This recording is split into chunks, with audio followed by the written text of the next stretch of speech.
Imagine standing 20,000 years ago on a hillside overlooking a fertile valley.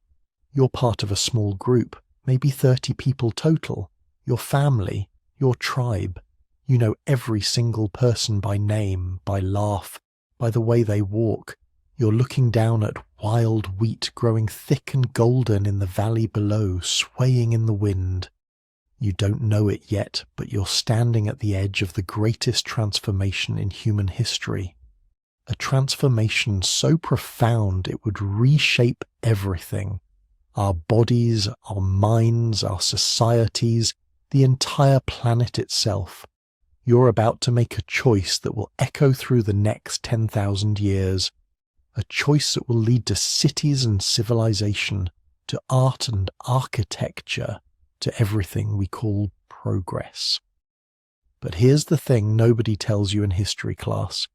That choice might have been the biggest mistake humanity ever made. Today we're going to explore one of the most controversial ideas in anthropology. The agricultural revolution, the moment humans stopped hunting and gathering and started farming, might not have been humanity's triumph. It might have been our downfall. And the evidence for this is absolutely shocking. See, there's this idea we all grow up with. It's baked into every history textbook, every documentary, every story we tell ourselves about human progress. It goes like this. Our ancestors were struggling hunter-gatherers, barely surviving, constantly hungry, living short, brutal lives. Then we discovered farming. We planted seeds. We domesticated animals. And suddenly everything got better. We had more food, more security, more time to invent things and create culture. Farming made us civilized. Farming made us human. Farming saved us.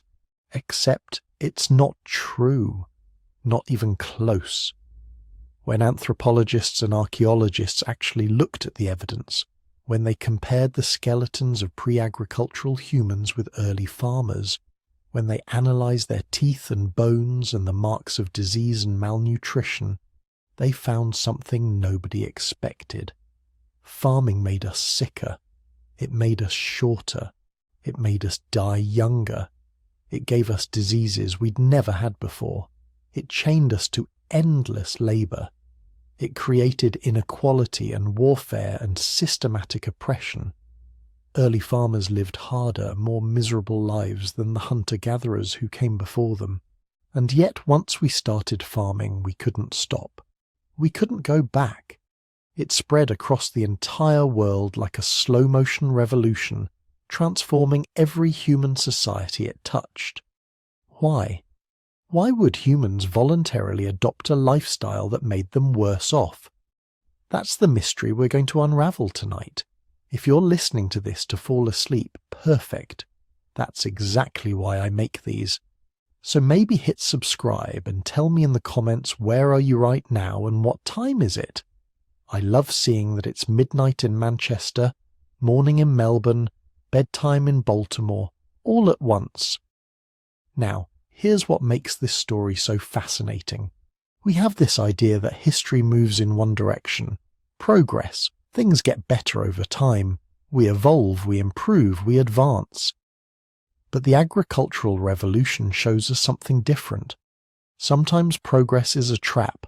Sometimes what looks like advancement is actually a step backward. And sometimes, by the time you realize you've made a mistake, you're in too deep to reverse it. Over the next few hours, we're going to walk through this transformation step by step. We'll start in the world before farming, with hunter-gatherers who lived lives that might surprise you. Lives that were healthier, freer, and in many ways richer than what came after.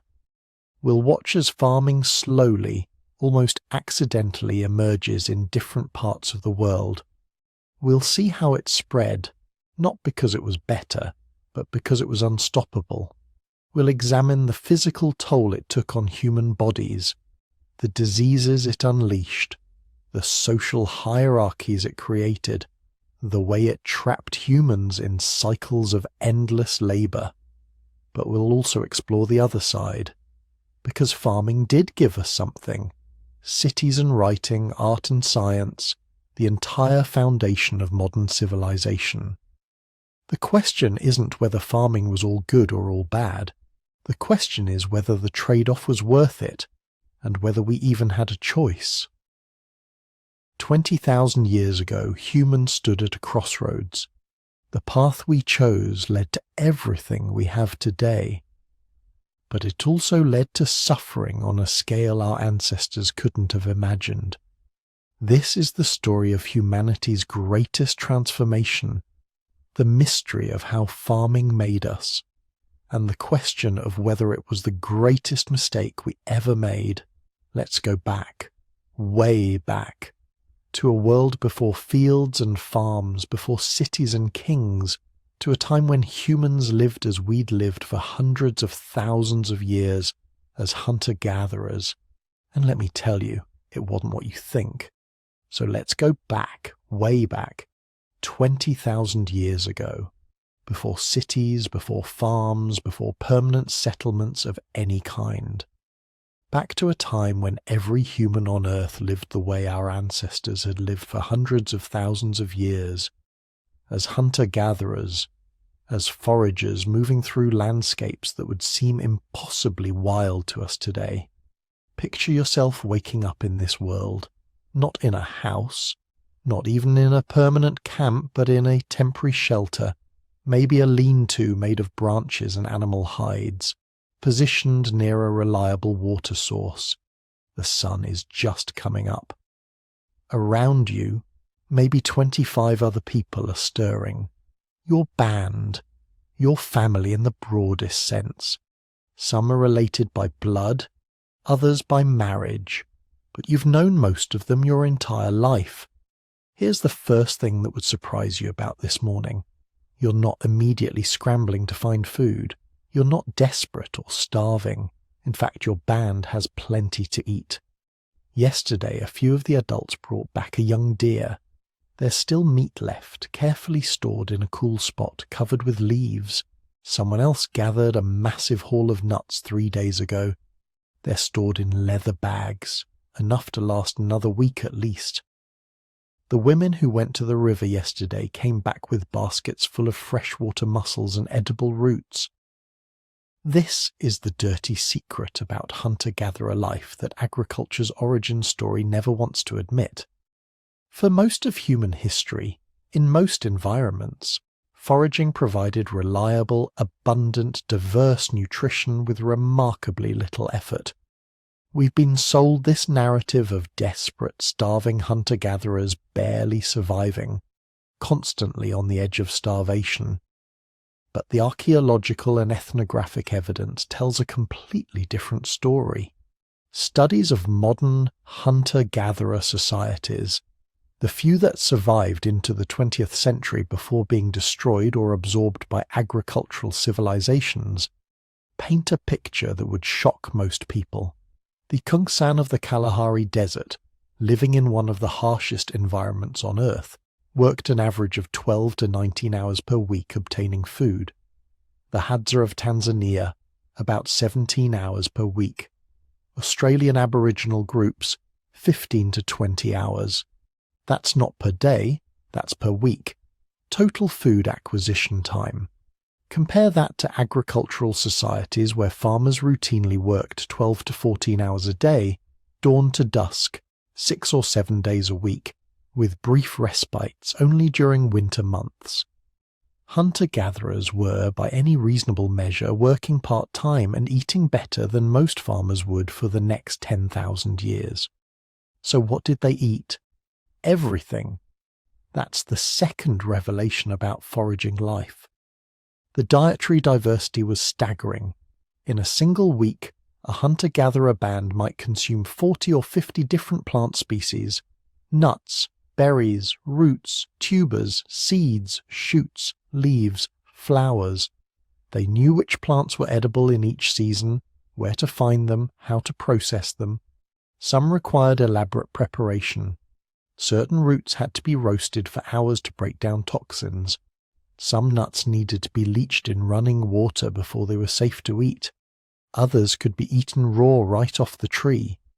Then there was animal protein, and here's where the variety gets really impressive. Yes, they hunted large game when opportunities arose. Deer, wild pigs, occasionally larger animals like aurochs, the wild ancestors of modern cattle. But they didn't depend on big game. They couldn't. Large animals were too unpredictable, too dangerous, too much effort for uncertain returns. Instead, they were opportunistic omnivores of the highest order. They caught fish, trapped birds, collected eggs, dug up grubs and insects, harvested freshwater shellfish, hunted small mammals like rabbits and hares. Archaeological sites from this period show the bones of dozens of different animal species, evidence of people who ate whatever was available and knew how to get it. This dietary diversity wasn't just about variety for its own sake. It was about nutrition. Modern analysis of hunter-gatherer diets shows they consumed more protein, more vitamins, more minerals, and more dietary fiber than the average person in agricultural societies. They weren't dealing with the vitamin deficiencies that would plague farmers who ate mostly grain. They weren't suffering the protein shortages that would stunt the growth of later agricultural populations. The skeletal evidence backs this up in ways that are almost shocking. When archaeologists examine human remains from the Paleolithic period, from before the agricultural revolution, they find people who were tall, robust, with strong bone density and healthy teeth. The average height of men in hunter-gatherer populations was around 5'9", or 5'10", about the same as modern Europeans. Women averaged around 5'5", or 5'6". Then agriculture arrives, and within a few generations average heights plummet. Early farmers in the Middle East were 4 to 6 inches shorter than their foraging ancestors. The same pattern appears everywhere farming is adopted. China, Europe, the Americas. People get shorter, bone density decreases, dental health deteriorates.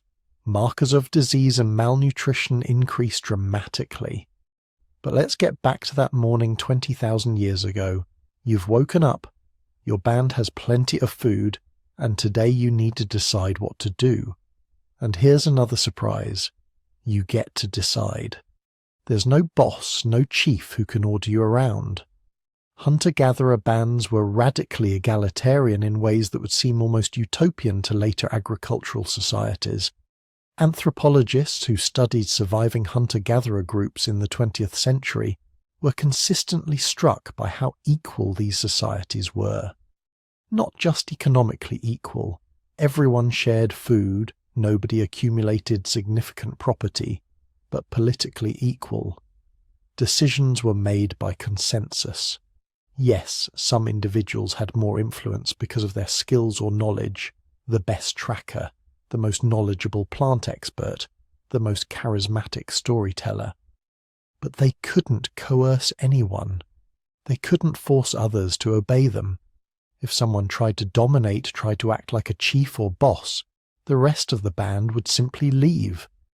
And they could leave because they weren't tied to any particular place. This is maybe the most fundamental difference between hunter-gatherer life and everything that came after. Mobility equals freedom. Your band doesn't own land. The concept wouldn't make sense to you.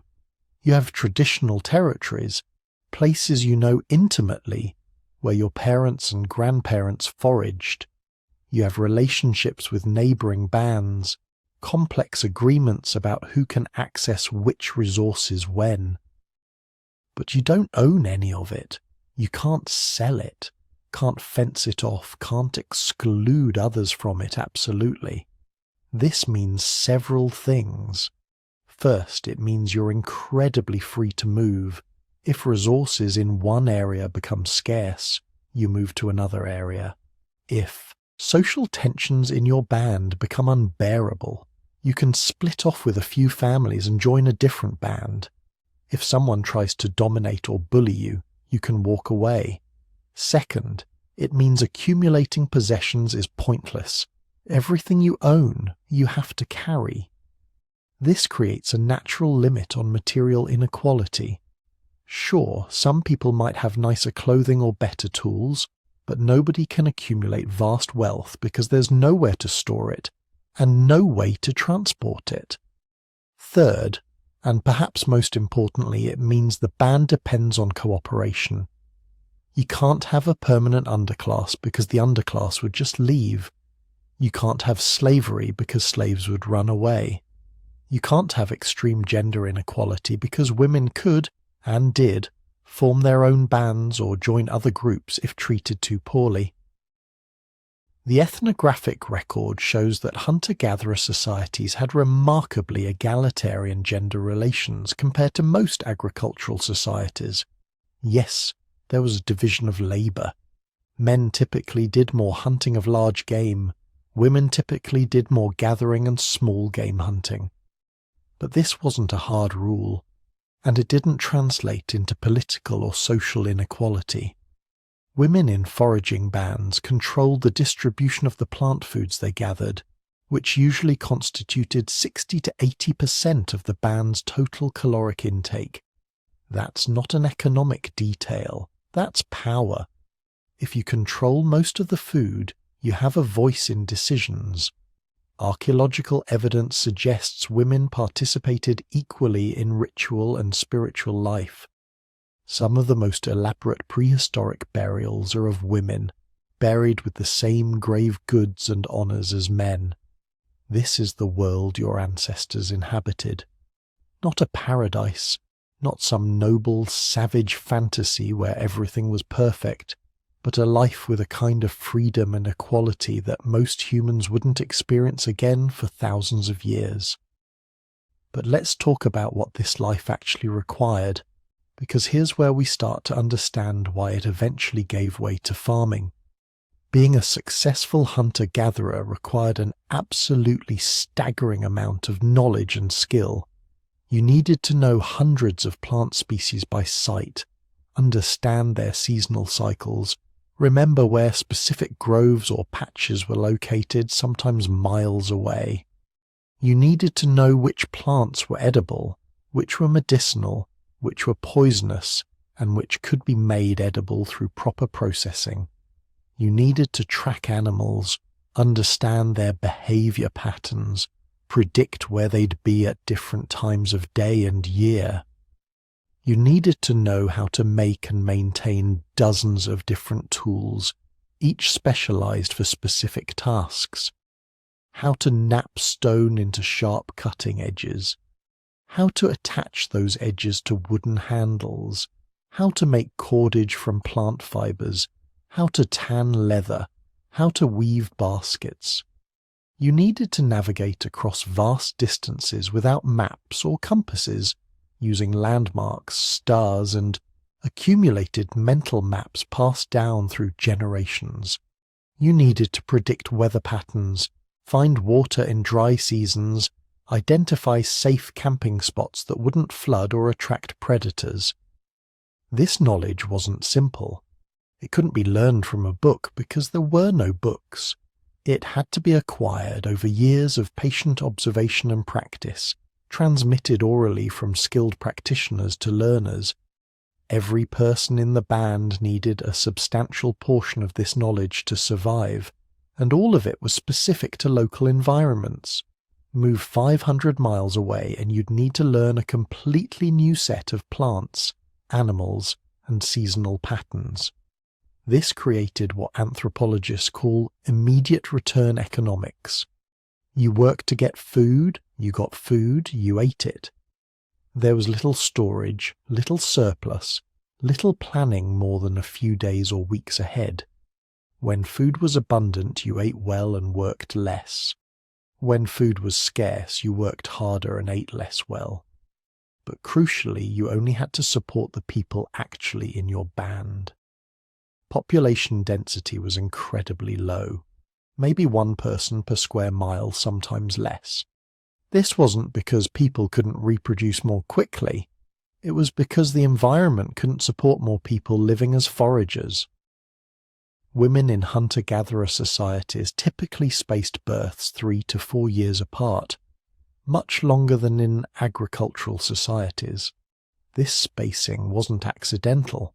It was managed through extended breastfeeding, which suppresses ovulation, and probably through herbal contraceptives and occasional infanticide. Harsh realities of a world where you had to carry young children everywhere you went. You couldn't have a new infant every year when you were still carrying a 2-year-old on long foraging expeditions. But here's what that low population density gave you. No epidemic diseases. This is huge. The diseases that would ravage agricultural civilizations, smallpox, measles, typhus, cholera, plague, none of them existed yet. They couldn't exist. These diseases require large, dense populations to sustain transmission chains. A measles outbreak in a band of 25 people would either kill everyone or burn out in a few weeks when survivors developed immunity. Hunter-gatherers had parasites. Absolutely. They had injuries, infections, the occasional outbreak of food poisoning or waterborne illness. But they didn't have the devastating epidemics that would kill millions in later civilizations. The archaeological record shows it. Paleolithic skeletons don't show the markers of epidemic disease that become common in agricultural populations. So there you are, 20,000 years ago. You're healthy, well-fed, living in a small egalitarian band. You work maybe 15 to 20 hours a week to obtain food, leaving plenty of time for socializing, storytelling, ritual, art, play. You're free to move, free to leave if social relationships become unbearable. You eat a diverse diet of dozens of different foods. You possess deep knowledge about the natural world around you. You live with a kind of intimacy with nature that we can barely imagine today. Why would anyone ever give this up? Why would humans choose to become farmers, to work longer hours for worse nutrition, to accept political domination and economic inequality, to live in disease-ridden settlements where epidemics could kill half the population? The short answer is, they didn't choose it. Not consciously, not all at once. What happened next was gradual, accidental, and ultimately irreversible. A slow-motion transformation that would change everything about human existence, for better and for worse, forever. And it all started with a simple observation. Some of the plants people gathered grew back where they had been harvested the year before, almost like they'd been planted, almost like someone could make them grow on purpose. So here's the thing about the agricultural revolution. It wasn't a revolution at all. Nobody woke up one morning and decided, you know what? Let's invent farming today and completely transform human civilization. That's not how it happened. The transition from hunting and gathering to agriculture was so gradual, so incremental, that the people living through it probably didn't even realize they were participating in the most significant transformation in human history. Around 12,000 years ago, something began changing in the climate. The last ice age, which had dominated the planet for over 100,000 years, was finally ending. Not suddenly, not everywhere at once, but slowly, predictably, year by year. The massive ice sheets that had covered much of Europe and North America began retreating. Temperatures rose, rainfall patterns shifted, and in a crescent-shaped region stretching from the Persian Gulf through modern-day Iraq, Syria, Lebanon, Israel, and into southern Turkey, something remarkable happened. This region, which we now call the Fertile Crescent, found itself in what climatologists call the Goldilocks zone. Not too hot, not too cold, not too wet, not too dry. Just right. The warming climate brought reliable seasonal rains. The retreating glaciers left behind rich, fertile soils, And most importantly, this region was home to the wild ancestors of many of the world's most important food crops. Wild wheat grew in vast stands across the hillsides. Wild barley carpeted the valleys. Wild lentils, peas, and chickpeas thrived in the rocky soils. These weren't the domesticated crops we know today. They were smaller, harder to harvest, more scattered. But they were abundant, and they were predictable.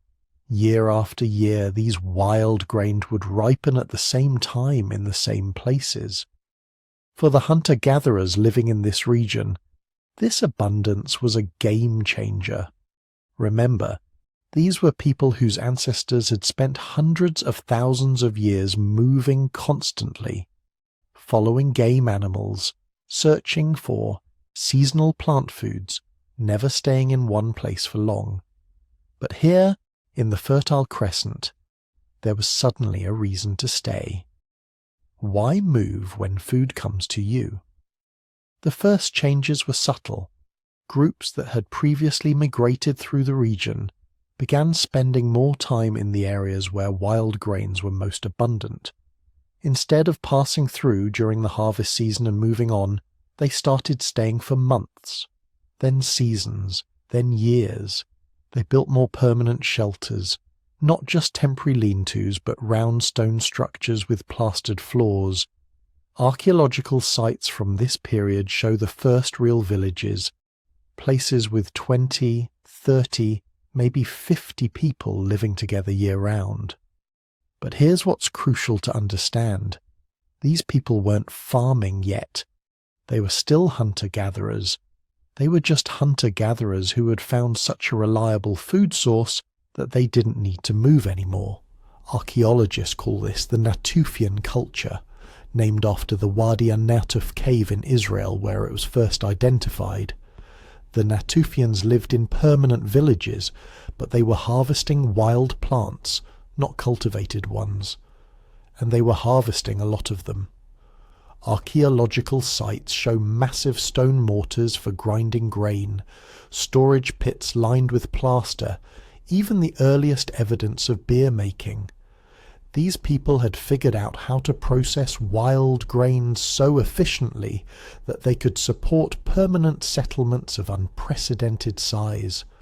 But they were still gathering, not growing. Then something happened. Nobody knows exactly what triggered it, but around 10,000 years ago the climate in the Fertile Crescent became more variable. The reliable rains that had supported those vast stands of wild grains became less predictable. Some years were good, some years were terrible, and the Natufian villages, which had grown dependent on wild grain harvests, faced a crisis. This is where the story gets interesting, because instead of abandoning their villages and going back to a fully nomadic lifestyle, these people did something unprecedented. They started trying to manage the plants they depended on.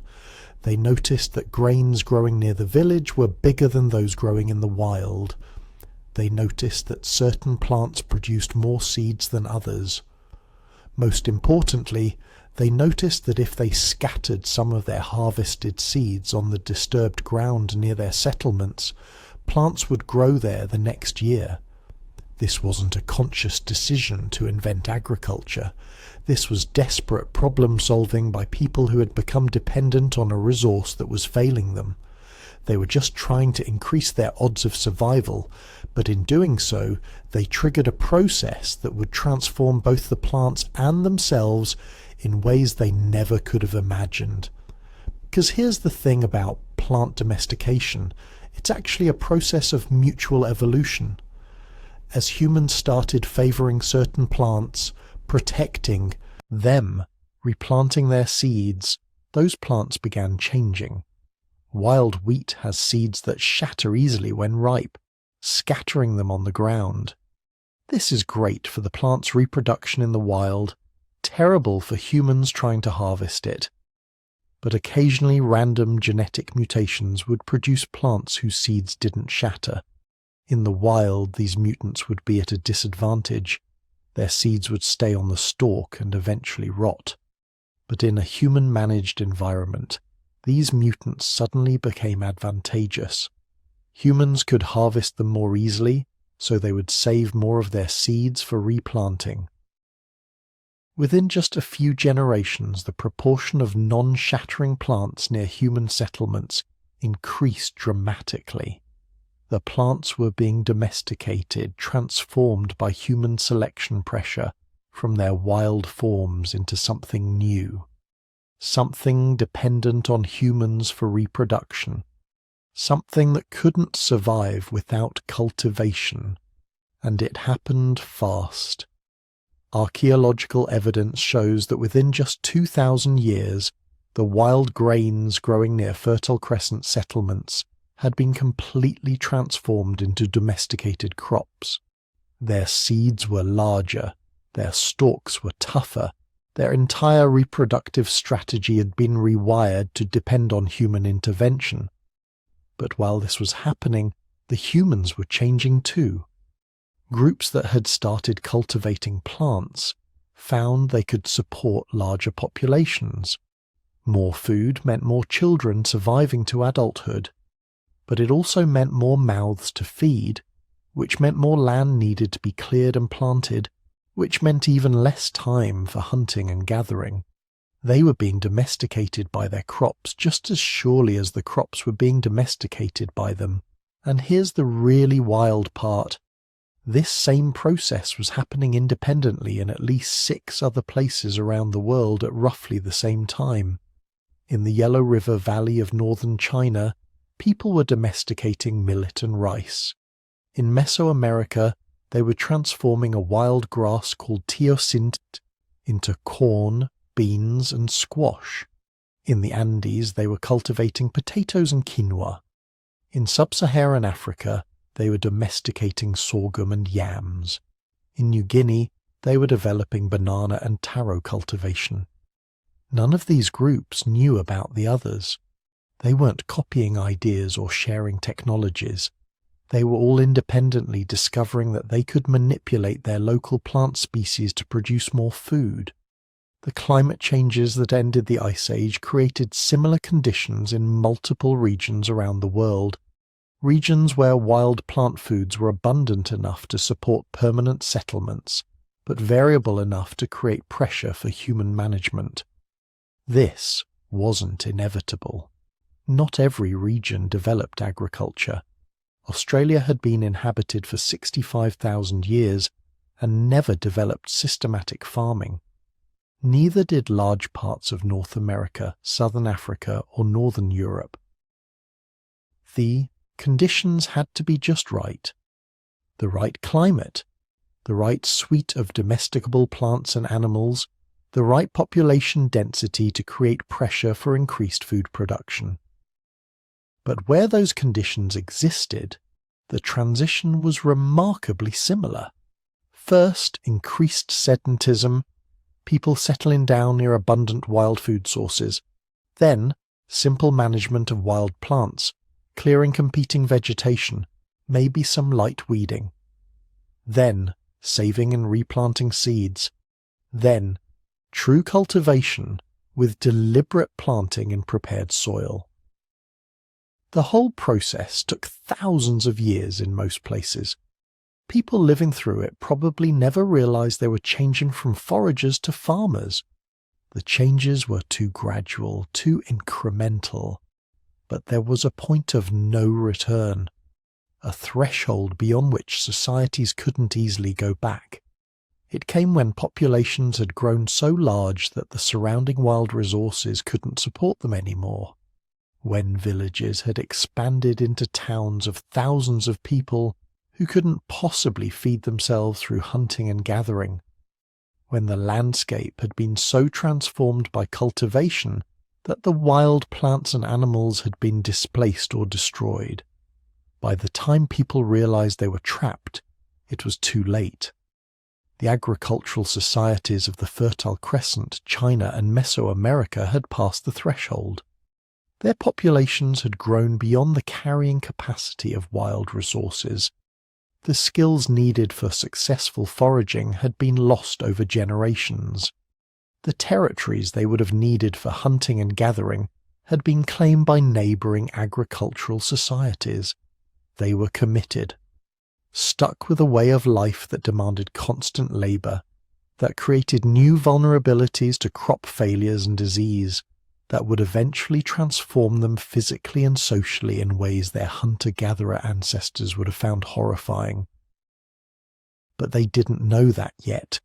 They just knew they needed to plant more fields, store more grain, have more children to work the land. The trap had been set, and humanity had walked right into it. So here's where the story gets uncomfortable, because when we talk about the agricultural revolution as possibly being humanity's greatest mistake, we're not just being provocative, we're talking about something you can measure, something you can see in the bones, literal physical evidence written in human skeletons that tell a story nobody wants to hear. Your ancestors who made the transition from hunting and gathering to farming, they shrank, not metaphorically, actually physically got smaller. The skeletal record is absolutely clear on this. Before agriculture, the average human male stood about 5'9", women about 5'5". These weren't exceptional individuals, this was the norm. Hunter-gatherers were tall, robust, with strong bone density and well-developed musculature. Then comes farming. Within just a few generations after populations adopt agriculture, average height drops dramatically. In the Near East, where we have some of the best data, men lost about 6 inches on average. Women lost about 5 inches. This wasn't just one population having a bad millennium. This pattern repeats everywhere agriculture appears. Greece, Turkey, the Americas, China. Every single time humans switch to farming, they get shorter. And here's the thing. Height isn't just about genetics. It's a remarkably sensitive indicator of nutritional quality during childhood. When kids get consistent, high-quality nutrition with adequate protein and diverse vitamins, they reach their genetic height potential. When they don't, they end up shorter. The height decrease after agriculture tells us something profound. Despite having more food available, despite the supposed security of farming, children were actually getting worse nutrition than their hunter-gatherer ancestors. But height was just the beginning. The real horror show starts when you look inside their mouths. Hunter-gatherer teeth are generally excellent. Strong enamel, minimal decay, most adults keeping their teeth well into old age. Archaeological evidence from pre-agricultural populations shows cavity rates of maybe 1 to 5%. Then agriculture arrives, specifically grain-based agriculture, and everything changes. Cavities explode to 16, 20, sometimes 50% of all teeth examined. Abscesses become common. Tooth loss in young adults becomes routine instead of rare. Some agricultural populations show evidence that the average person had lost multiple teeth by age 30. What happened? Grains, especially when processed into porridge or bread, create an environment in your mouth that cavity-causing bacteria absolutely love. The starches break down into sugars. The sticky consistency clings to teeth. And early farmers were eating grain-based foods at almost every meal. Their mouths had become bacterial incubators. But dental problems weren't just painful and disfiguring, they were deadly. A bad tooth abscess can kill you through infection. Before modern antibiotics, a cavity that penetrated to the root could mean weeks of agonizing pain followed by sepsis and death. The skeletal record shows us individuals who died with massive jaw infections, their last days almost certainly spent in unbearable suffering. And the nutritional problems went far beyond just getting shorter. Farming populations were developing deficiencies that hunter-gatherers rarely experienced. Take iron deficiency anemia. The condition shows up in skeletal remains as porotic hyperostosis, a distinctive pitting and thickening of the skull bones. It's rare in hunter-gatherer populations, but in early farming communities, especially those dependent on grain-heavy diets, it becomes incredibly common. Some sites show 50 to 60% of individuals affected. Why? Because while grains provide calories, they're not particularly rich in bioavailable iron, and many grains contain compounds called phytates that actually block iron absorption. Hunter-gatherers eating diverse diets with regular meat consumption didn't have this problem. But farmers, especially poorer farmers who couldn't afford much meat, were chronically anemic.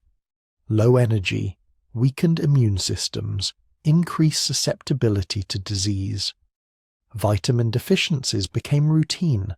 Vitamin D deficiency, causing rickets in children, shows up in skeletal remains from agricultural populations worldwide.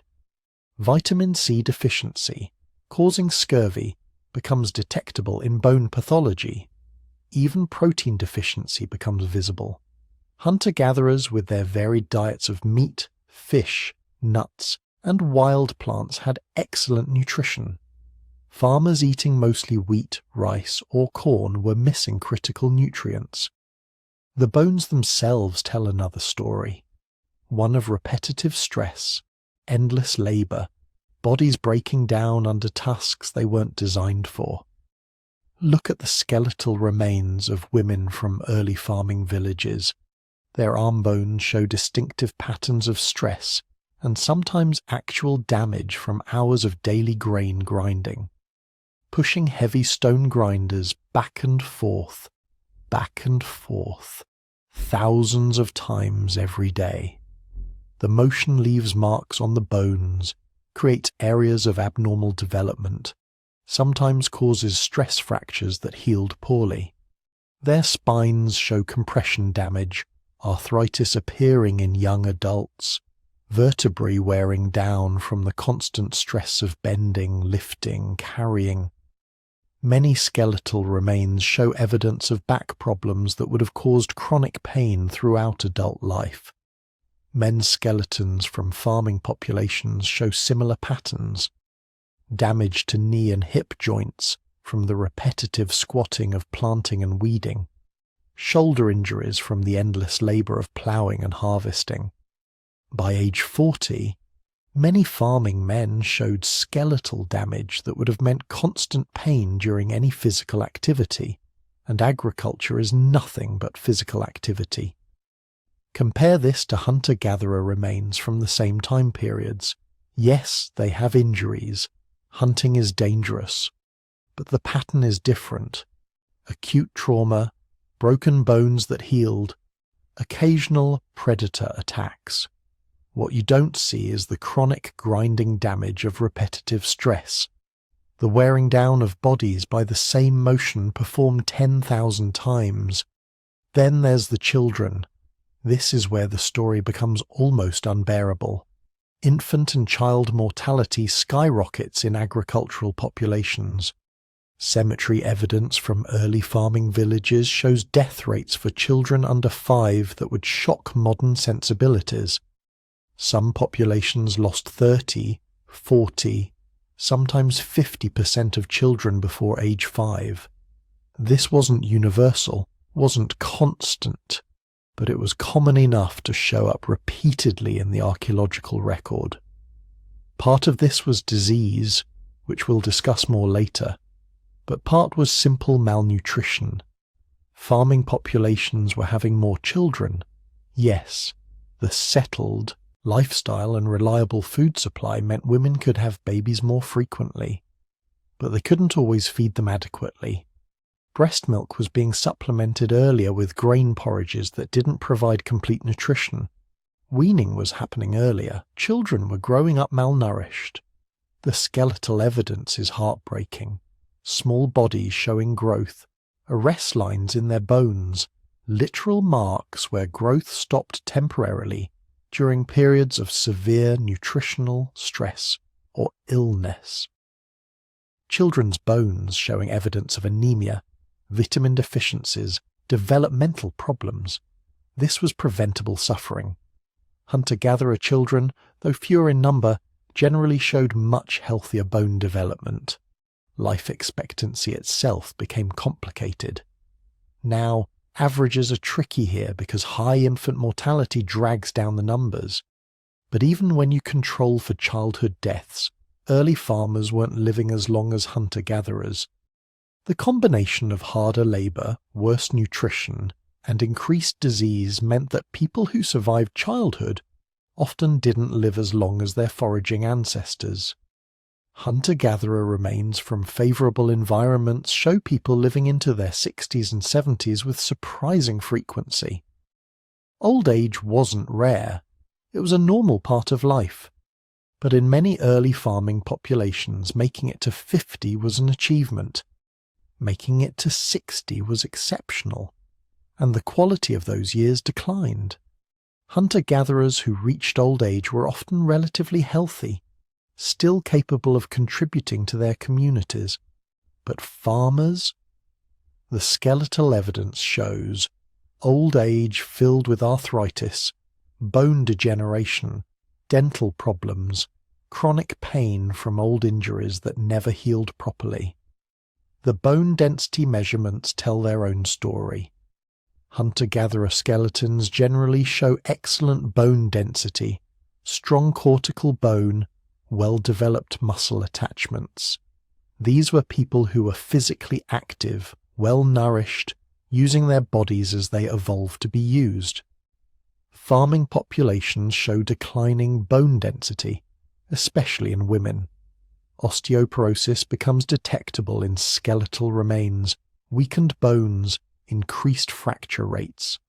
This makes sense when you consider the lifestyle changes. Hunter-gatherers walked constantly, climbed, carried loads distributed across their whole bodies, used every muscle group regularly. Their bones responded by staying strong. Farmers did hard labour, yes, but often repetitive labour that stressed certain body parts while underusing others. And when nutrition was poor, their bones paid the price. The evidence isn't just from one region or one time period. This pattern repeats everywhere we have good skeletal data. China during the transition from foraging to rice agriculture. The Levant during the adoption of wheat and barley farming. Mesoamerica with the shift to corn-based agriculture. The Americas when indigenous populations adopted intensive cultivation. Sub-Saharan Africa during agricultural transitions. Different crops, different climates, different cultures, but the same physical decline shows up again and again. Shorter stature, worse dental health, more nutritional deficiencies, more skeletal stress indicators, higher infant mortality. Some regions show this more dramatically than others. Places where agriculture was most intensive, where populations became most dependent on a single crop, show the worst skeletal health. Populations that maintained more dietary diversity, that supplemented farming with hunting and gathering, show less dramatic declines. But the pattern is universal. Agriculture came with a physical cost. And here's what makes this so striking. In many cases, we can compare farming populations directly with contemporary hunter-gatherers. Not ancestors versus descendants, but people living at the same time in neighbouring regions. One group farming, the other still foraging. The differences are stark. The foragers are taller, healthier, better nourished, with stronger bones and better teeth. The farmers have more food available, yes, more stored grain, more security against seasonal variation. But their bodies are paying a price that no amount of stored wheat can compensate for. This wasn't a mystery to early researchers. When anthropologists first started systematically studying skeletal remains from agricultural transitions in the mid-20th century, the pattern shocked them. The assumption had always been that agriculture represented progress, improvement, better health. But the bones were telling a different story. Study after study confirmed it. Agriculture made people physically worse off, not immediately, not universally, but consistently enough that the pattern couldn't be ignored. So why did they keep farming? Why didn't people look at their deteriorating health, their shortened children, their painful bodies, and decide to go back to foraging? That's the trap we'll explore later. But for now, understand this. The transition to agriculture wasn't just a change in how humans got food. It was a fundamental transformation of the human body, and not in a good way. We became shorter, sicker, more prone to disease, more likely to die young, more likely to spend our lives in chronic pain. We traded the robust health of our foraging ancestors for the dubious security of stored grain. And once we made that trade, there was no going back. But if malnutrition, backbreaking labour, and shorter lifespans weren't enough, farming brought with it something that would change human existence in ways our ancestors could never have imagined. Something that would kill more people over the next 10,000 years than all the wars, famines, and natural disasters combined. Disease. Not just any disease, but epidemics, plagues, infections that could sweep through entire communities in weeks, killing half the population and leaving survivors traumatized and broken. Here's the thing about hunter-gatherers. They were, by our standards, remarkably healthy when it came to infectious disease. Sure, they died from injuries, from difficult childbirths, from the occasional infected wound. But epidemic disease? The kind that jumps from person to person, killing dozens or hundreds at a time, that barely existed in their world. And there's a simple reason why. They move too much. Picture a typical hunter-gatherer band, maybe 25 to 40 people, constantly on the move. They spend a few weeks in one place, then pack up and travel to the next seasonal resource. They're never in contact with their own waste for very long. They're never breathing the same air as dozens of sick people crammed into enclosed spaces.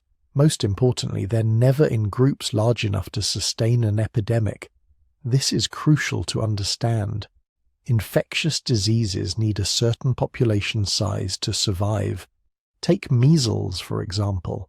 Measles is incredibly contagious, one of the most infectious diseases known to medicine. But it also burns through a population fast. People either die or recover and become immune within a couple of weeks. For measles to persist, it needs a constant supply of new, non-immune hosts. Epidemiologists have calculated that you need a population of at least 250,000 to 500,000 people, all living in relatively close contact, for measles to become endemic, meaning constantly present. Hunter-gatherer bands of 30 people scattered across vast territories. Measles couldn't survive. Smallpox couldn't survive. Cholera, typhoid, plague, all the diseases that would later devastate human civilizations. They couldn't get a foothold in mobile hunter-gatherer populations. Then humans decided to stay put.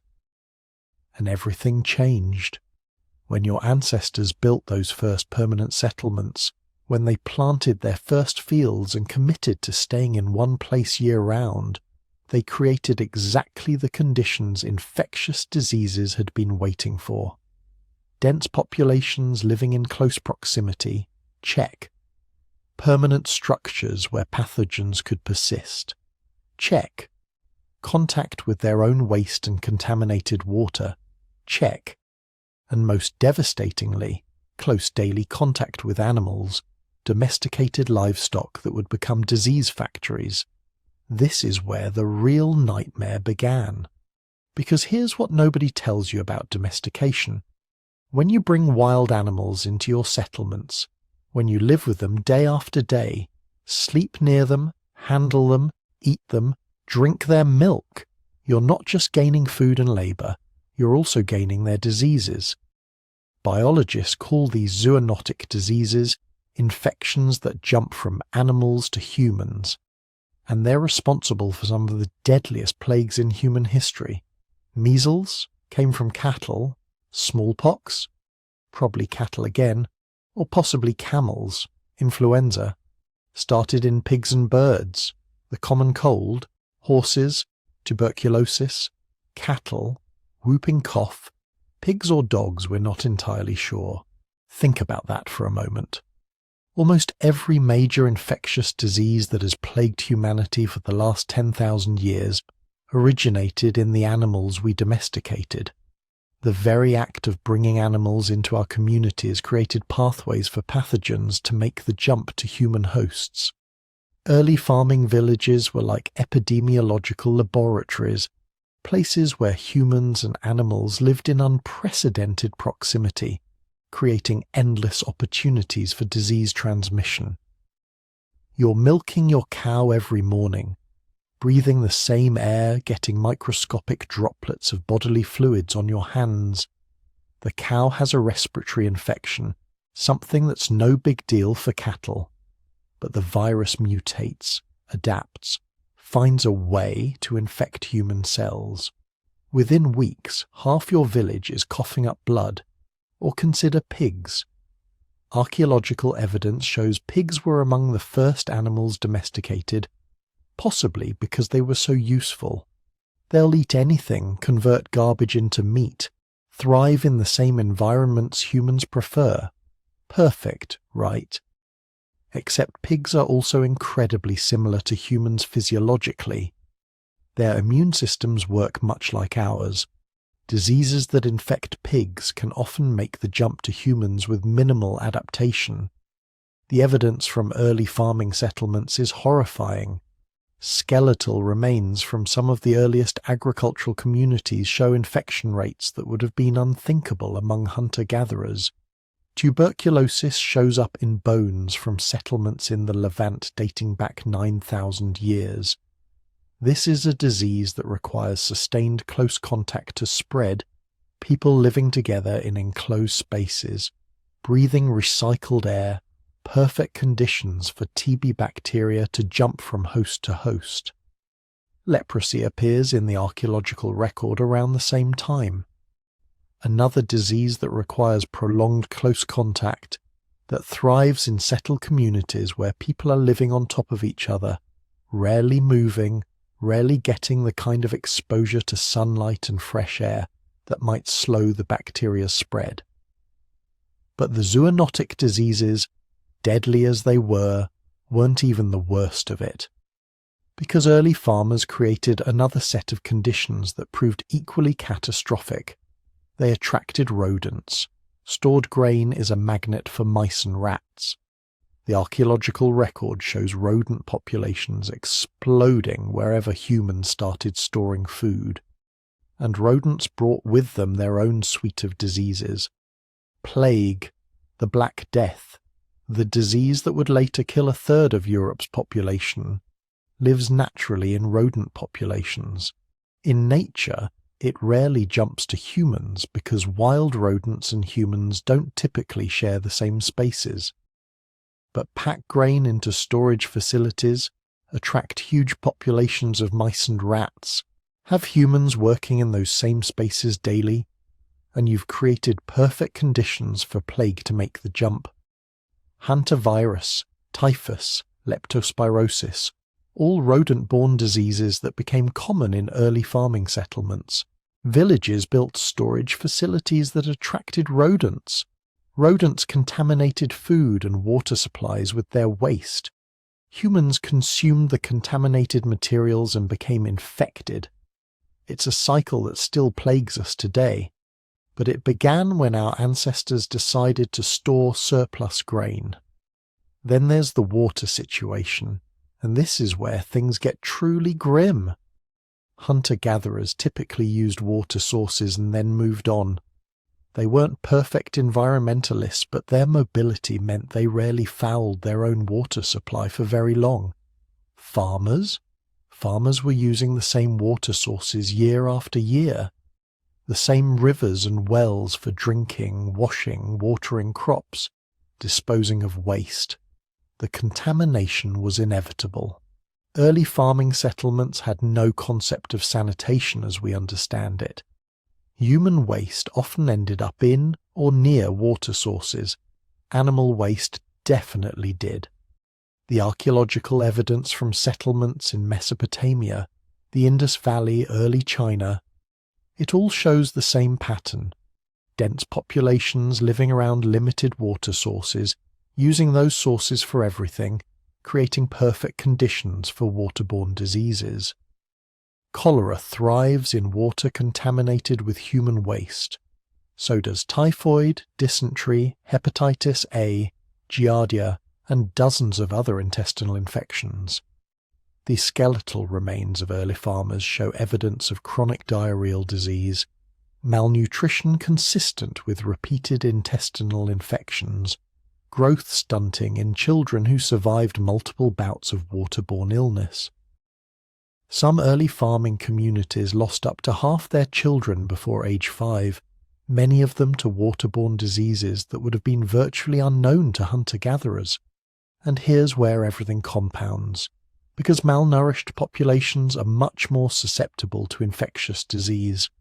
Remember, farmers were eating less diverse diets than hunter-gatherers, getting less protein, less vitamins, less of the micronutrients that support immune function. Their bodies were already stressed from constant labour. Many were borderline anemic from diets too dependent on grains. When disease arrived, their immune systems couldn't mount effective defences. Hunter-gatherers, eating their diverse diet of wild game, fish, nuts, fruits and vegetables, had robust immune systems, not perfect, but functional. Early farmers, living on gruel and barely enough calories to fuel their constant labour, were immunocompromised by comparison. So when an epidemic did arrive, it spread like wildfire through populations that had no resistance and no resilience. The archaeological evidence shows repeated die-offs in early farming settlements, sudden reductions in population that can only be explained by epidemic disease. One year, a settlement of 500 people. The next year, maybe 200 survivors, burying the dead and trying to figure out what just happened. But here's what's really incredible in the worst possible sense. Our ancestors couldn't leave. The hunter-gatherers had the option to move away from disease outbreaks, to scatter and wait for infections to burn out. Farmers were trapped. They had fields that needed tending, grain stores they couldn't abandon, permanent structures they'd invested years of labour into building.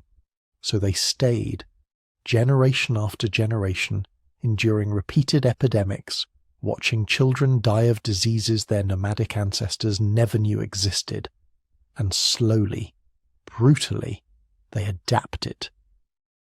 Not culturally, at least not at first. Biologically. Natural selection began favouring individuals with genetic variants that provided even slight resistance to common infections. The populations that survived were those whose immune systems learned to coexist with the constant barrage of pathogens. This is why, thousands of years later, when agricultural civilizations encountered isolated hunter-gatherer populations, the results were so catastrophic. The farmers had evolved immune systems battle-hardened by millennia of epidemic disease. The hunter-gatherers had not. Contact between the two groups often resulted in virgin soil epidemics, diseases sweeping through populations that had no genetic resistance whatsoever, killing up to 90% of those infected. But that was far in the future. For now, for those first farmers 10,000 years ago, disease was something new and terrifying. They were living in a disease ecology they'd created themselves, one that was actively selecting against them, killing their children, shortening their lives, adding yet another burden to an existence that was already harder than anything their hunter-gatherer ancestors had endured. The great irony is this: by creating civilization, by building settlements, and domesticating animals and storing surplus food, humanity also created the conditions for its own destruction. For the next 10,000 years, epidemic disease would be the greatest killer our species had ever known, surpassing even warfare and famine, all because we decided to farm. But the diseases weren't done evolving, and neither were we. Here's where the story gets really dark, because once you start storing grain, once you start accumulating surplus, you create something that hadn't existed in meaningful amounts for the previous 300,000 years of human history. Wealth. And with wealth comes something we're still dealing with today: inequality. Hunter-gatherers couldn't accumulate wealth. Not really. Sure, one person might have a particularly nice stone knife or a special necklace of shells, but you can only carry so much when your entire life is spent walking. There's a built-in limit to material inequality. Plus, food went bad. You kill a deer, you share it with the group because it's going to rot anyway. There's no point hoarding meat that will be spoiled by tomorrow. This created what anthropologists call enforced egalitarianism. Not because hunter-gatherers were naturally more noble or sharing than us, but because the logistics of their lifestyle made significant inequality functionally impossible. But farmers changed everything, because grain doesn't go bad quickly. Store it properly, keep it dry and away from pests, and wheat or barley can last for years. Suddenly, for the first time in human history, you could accumulate resources far beyond your immediate needs. You could store the work of an entire season's harvest and still have it months or years later. This sounds great, right? Security, planning for the future, protection against bad years. And it was those things, but it was also the beginning of something else entirely, because not everyone accumulated surplus at the same rate. Some families had better land, slightly more fertile soil, better access to water, fewer problems with flooding or drought. Over a few seasons, these advantages compounded. Better land meant bigger harvests. Bigger harvests meant more seed grain for next year. More seed grain meant you could plant more fields. More fields meant bigger harvests. You can see where this is going. Within a few generations, some farming families were producing significantly more than others. And once you have more grain than you can eat, something remarkable happens. Grain becomes power. It becomes currency. It becomes the foundation of an entirely new kind of social organization. Archaeological evidence for this transformation shows up around 10,000 years ago in multiple locations. The earliest farming settlements show relatively uniform housing, small mud brick structures, roughly the same size, clustered together with no obvious signs of hierarchy. Everyone appears to have lived more or less the same way. But by 8,000 years ago, things were changing fast. In settlements across the Fertile Crescent, archaeologists find dwellings of dramatically different sizes. Some houses are small, barely big enough for a nuclear family. Others are sprawling compounds with multiple rooms, storage facilities, courtyards. The differences are stark. Some families clearly had access to far more resources than others. The burial evidence is even more revealing. Early agricultural burials are remarkably uniform. Simple graves, minimal grave goods, everyone treated roughly the same in death. But by the time we get to established farming societies, burial practices tell a very different story. Some graves contain bodies adorned with elaborate jewelry, fine pottery, tools made from exotic materials traded from hundreds of miles away. Other graves are simple pits with nothing but the body itself. We're looking at the archaeological signature of inequality, the physical evidence that some people had vastly more wealth and status than others. So what happened? How did we go from relatively egalitarian hunter-gatherers to stratified agricultural societies in just a few thousand years? The answer lies in three interconnected revolutions: the creation of private property, the emergence of non-producing specialists, and the fundamental transformation of power relationships between individuals. Let's start with property. Hunter-gatherers don't really own land. They have territories they use, ranges they travel through. But the concept of exclusive ownership doesn't make much sense when you're moving constantly. You might return to the same valley every year, but you're not there long enough to build permanent structures or make lasting modifications. The land isn't owned. It's shared, used collectively by whatever group happens to be there. But farmers are different.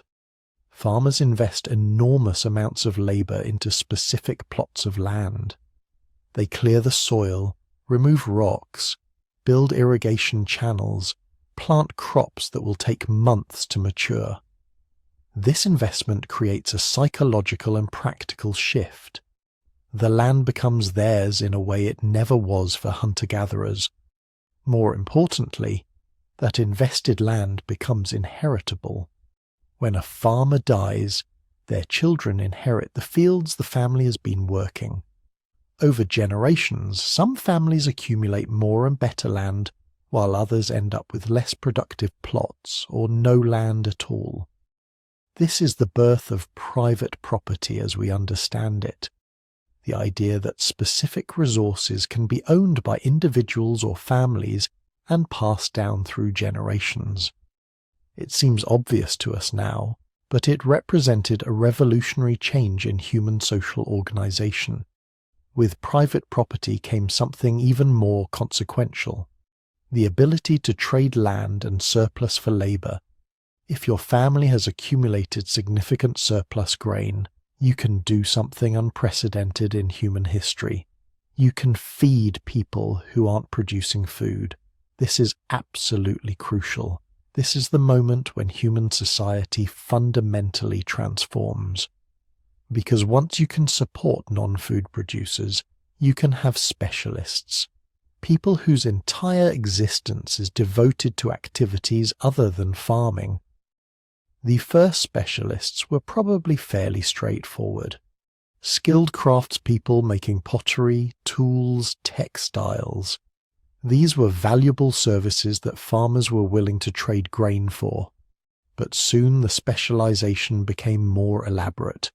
You get people whose job is to organize trade between communities, others who specialize in religious rituals, still others who focus on warfare and defense. And at the top you get something humans had never really had before: an elite class. People whose entire existence is supported by the agricultural surplus of others and who do no farming themselves.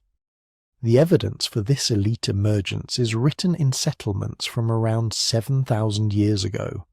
In places like Çatalhöyük in modern Turkey, we see the first clear signs of specialized leadership. Large buildings that served as administrative centers, storage facilities that collected and redistributed grain, evidence of trade networks that moved luxury goods hundreds of miles. Someone was organizing all this. Someone was making decisions about resource distribution. Someone had authority over others.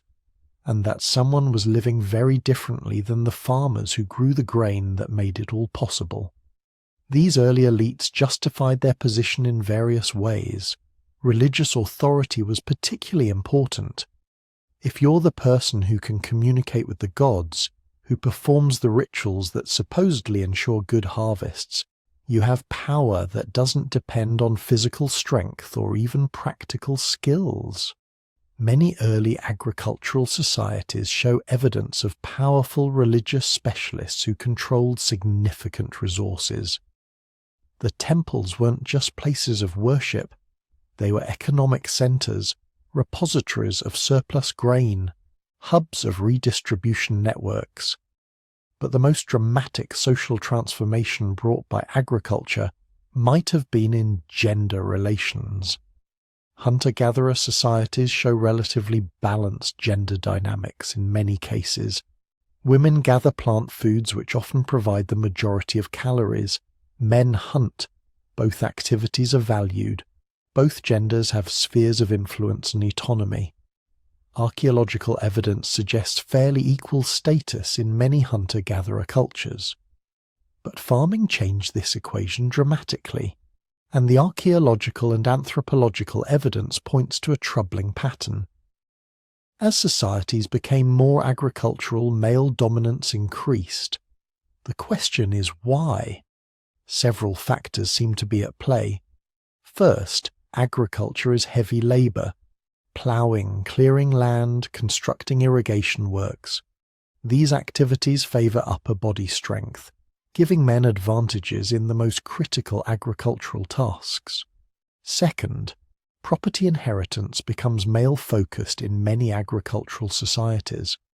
Land and surplus pass from father to son, making male children more valuable in a way they hadn't been before. Third, and perhaps most importantly, women's reproductive capacity becomes economically significant. More children mean more labourers to work the fields. In agricultural societies, fertility transforms from a natural process to an economic asset. Women's bodies become sites of production in a new and troubling way. The archaeological evidence shows this transformation clearly. In early agricultural societies, female graves start showing less elaborate grave goods than male graves. Skeletal evidence suggests women were doing more grinding labour, processing grain for hours each day in ways that leave distinctive marks on bones.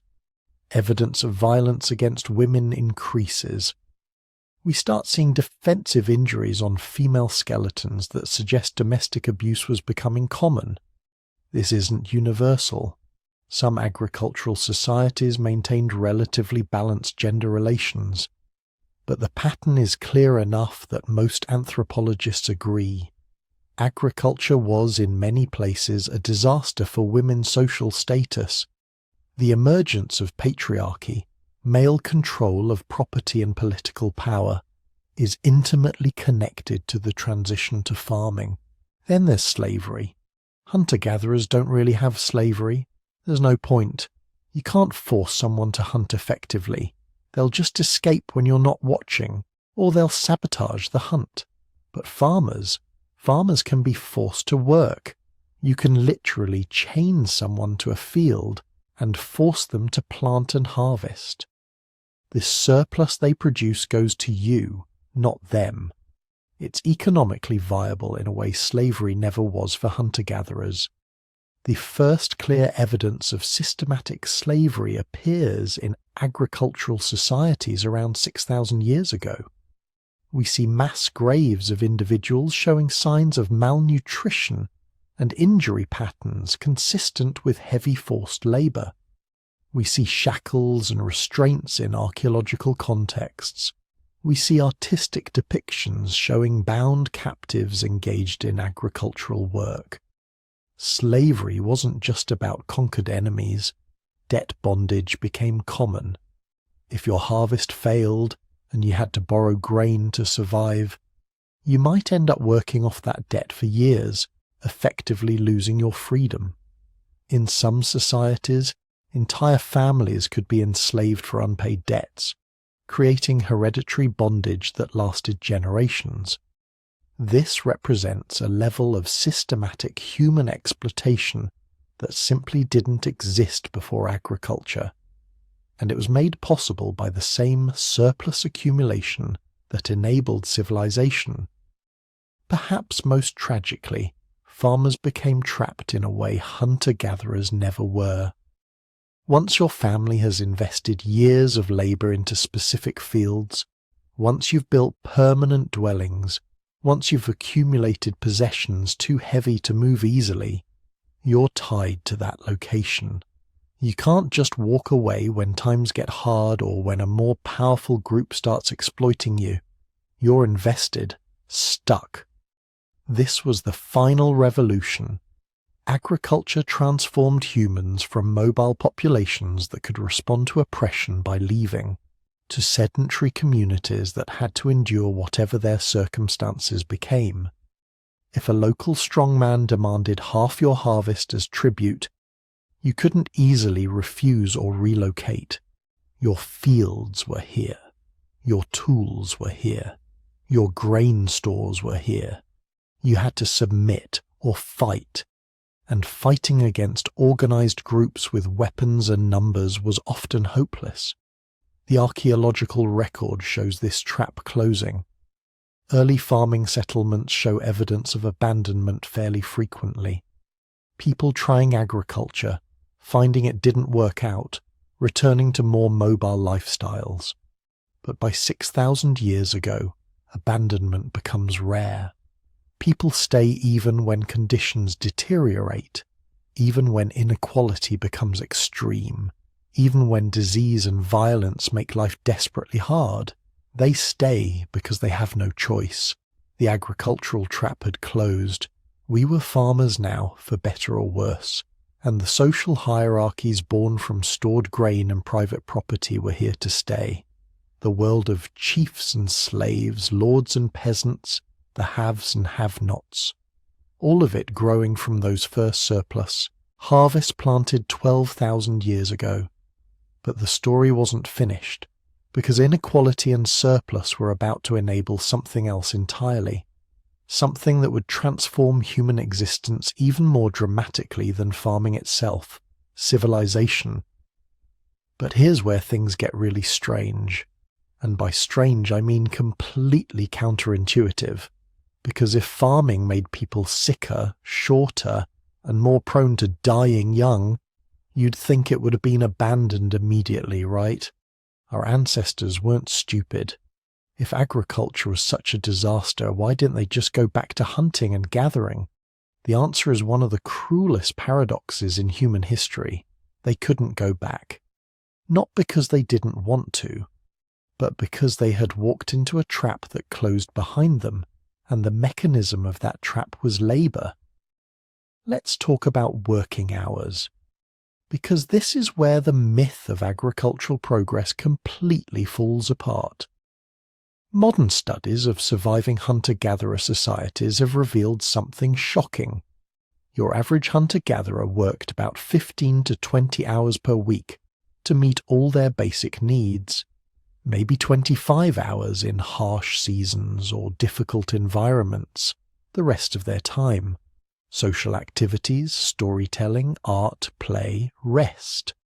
They worked less than a modern part-time employee at a coffee shop. Think about that for a moment. The people we've been calling primitive, the societies we assumed were constantly struggling to survive, they had more leisure time than almost anyone in the modern world. How is that possible? Because hunting and gathering, when you know what you're doing, is remarkably efficient. You don't need to work every day. Kill a large animal, and you've got food for a week. Find a productive nut grove or berry patch, and you can gather enough calories in a few hours to last days. The Kun people of the Kalahari, one of the most studied hunter-gatherer societies, obtained all their food needs with about 5 days of work per week. The rest was leisure.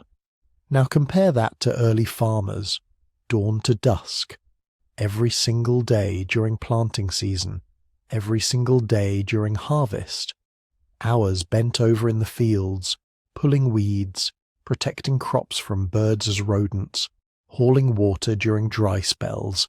Then there's the processing, threshing grain, grinding it into flour, preparing it for storage.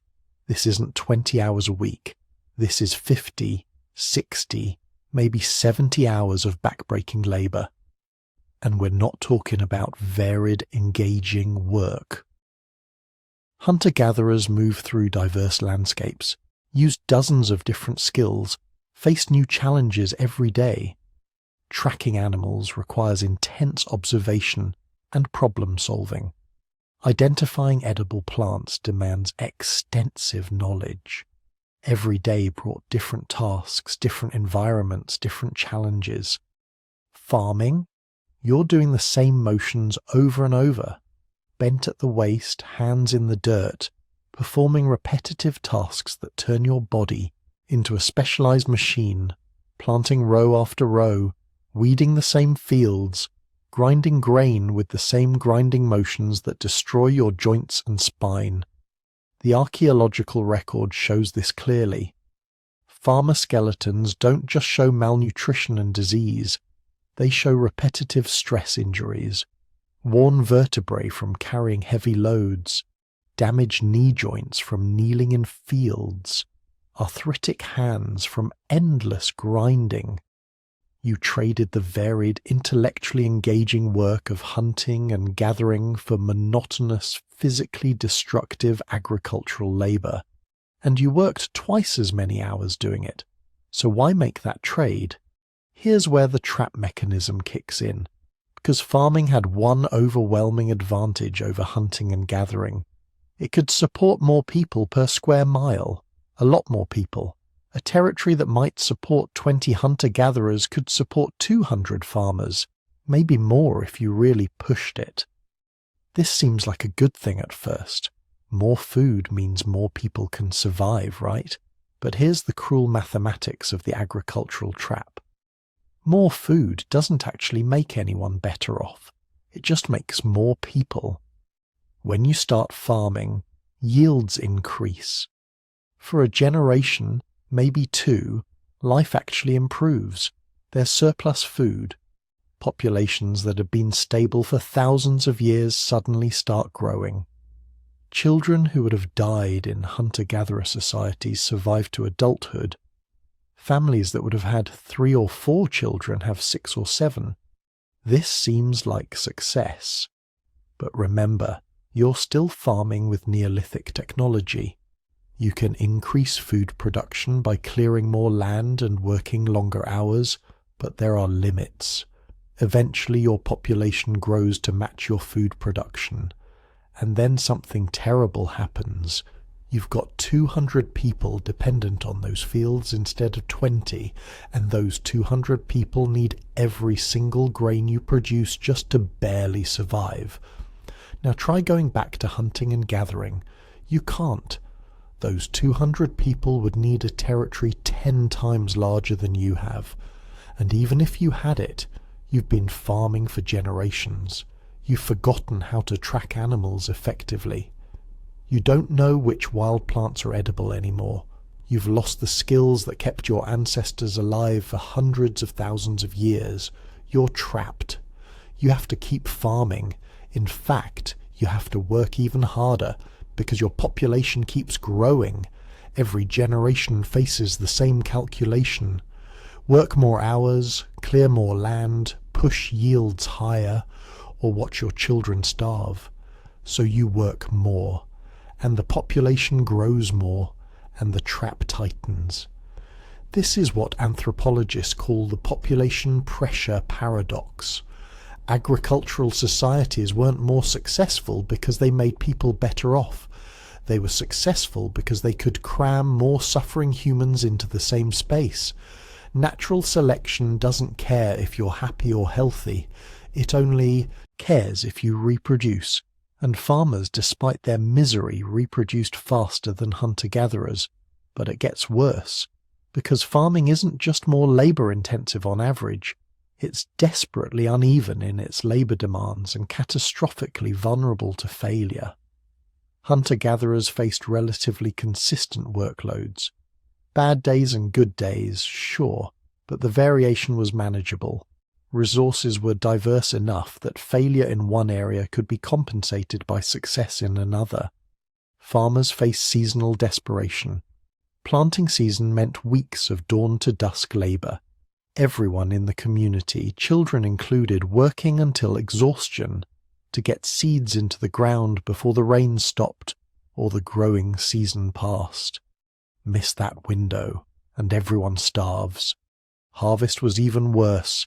Everything had to be brought in quickly before weather destroyed it, or animals ate it. Again, the entire community working to exhaustion, racing against time and nature. One bad storm during harvest, and a year of work vanishes in an afternoon. And between these periods of frantic labour, you couldn't rest. Fields needed constant maintenance. Weeds competed with crops. Pests had to be controlled. Irrigation systems required maintenance. You were on a treadmill that never stopped. Worst of all was the famine risk. Hunter-gatherers faced food shortages, sure, but they were mobile. If resources declined in one area, they moved to another. They had dozens of fallback foods, alternative strategies, the flexibility to adapt. Farmers were locked in place. Your fields were your lifeline, but also your prison. A drought? You watch your crops wither and there's nothing you can do. Too much rain? Your grain rots in the field. A swarm of locusts? A season of crop disease? You're helpless, and you've got 200 people depending on those fields for survival. The archaeological record shows repeated episodes of mass starvation in early agricultural communities. Entire villages dying during bad years. This almost never happened to hunter-gatherers because they had options. Farmers had commitment. And here's another cruel twist: specialization. Hunter-gatherers needed to know everything. Plant identification, animal tracking, tool-making, navigation, weather prediction, social negotiation, storytelling, medicine. Every individual was a polymath, carrying an encyclopedia of survival knowledge. Farmers, you needed to know how to farm. That was it. All those other skills, the accumulated wisdom of hundreds of thousands of years, they atrophied.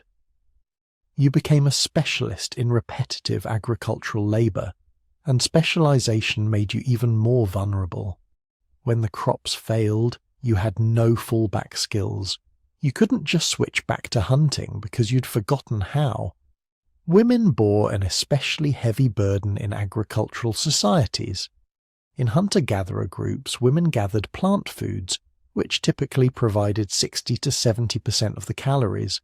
It was critical work, but it was compatible with childcare. You could gather with children alongside you, take breaks to nurse, adjust your workload based on your physical condition. Farming was different. Fields were often distant from settlements. Work was constant and inflexible. Planting and harvest couldn't wait for pregnancy or nursing schedules.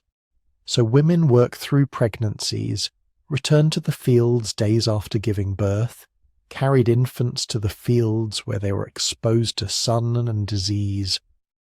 And because farming could support larger populations, women in agricultural societies had more children. Hunter-gatherer women typically spaced births 3 to 4 years apart. Farming women, 2 years or less. More pregnancies, more childbirths, more children to care for, all while maintaining the same brutal agricultural work schedule. The skeletal evidence shows this clearly.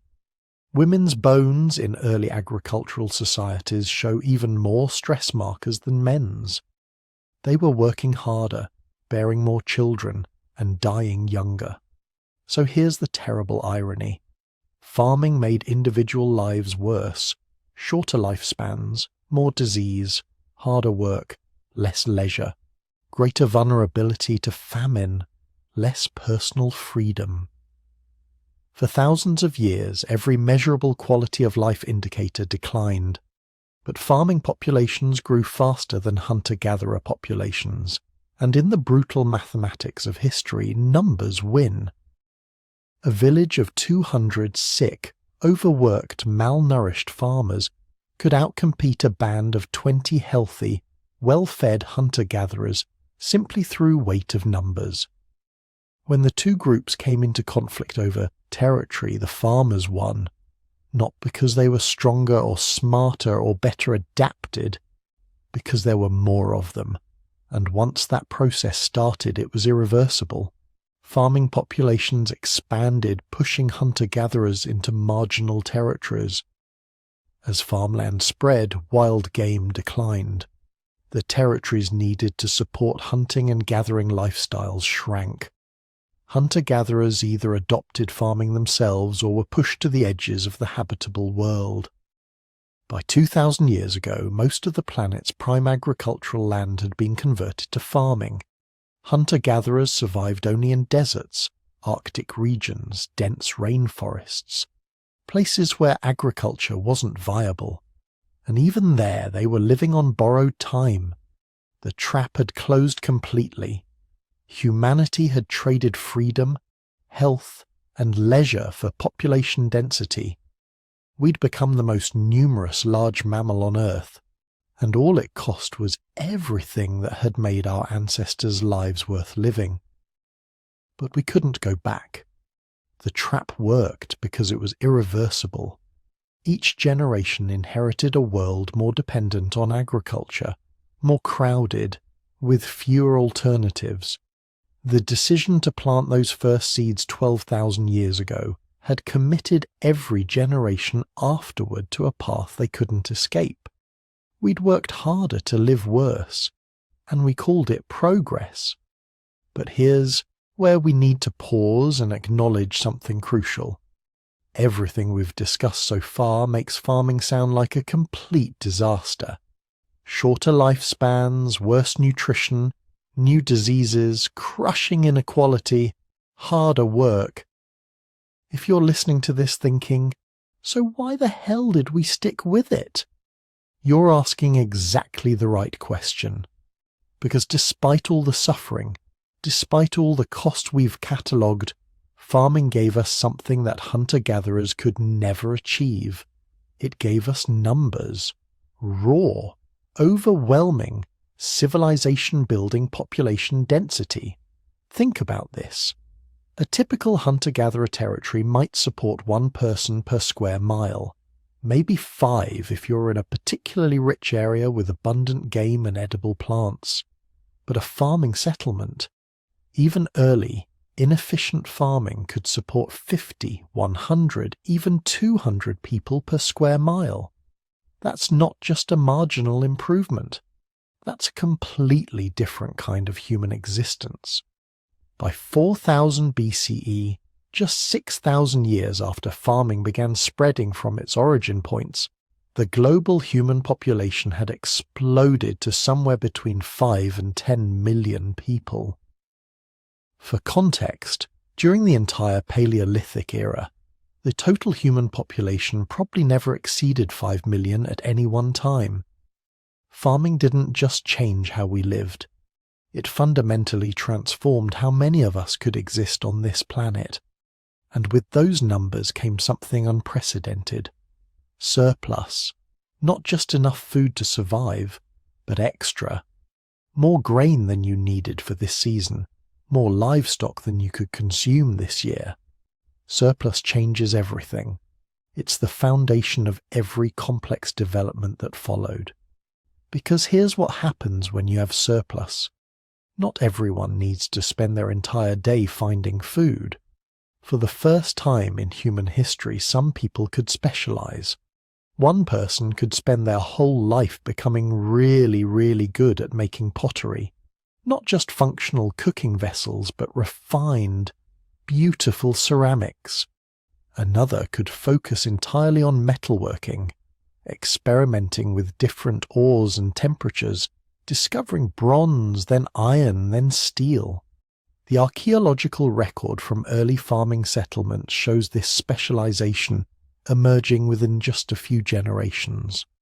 At Çatalhöyük in Turkey, one of the earliest large farming communities dating to 7,500 BCE, researchers have identified distinct craft workshops.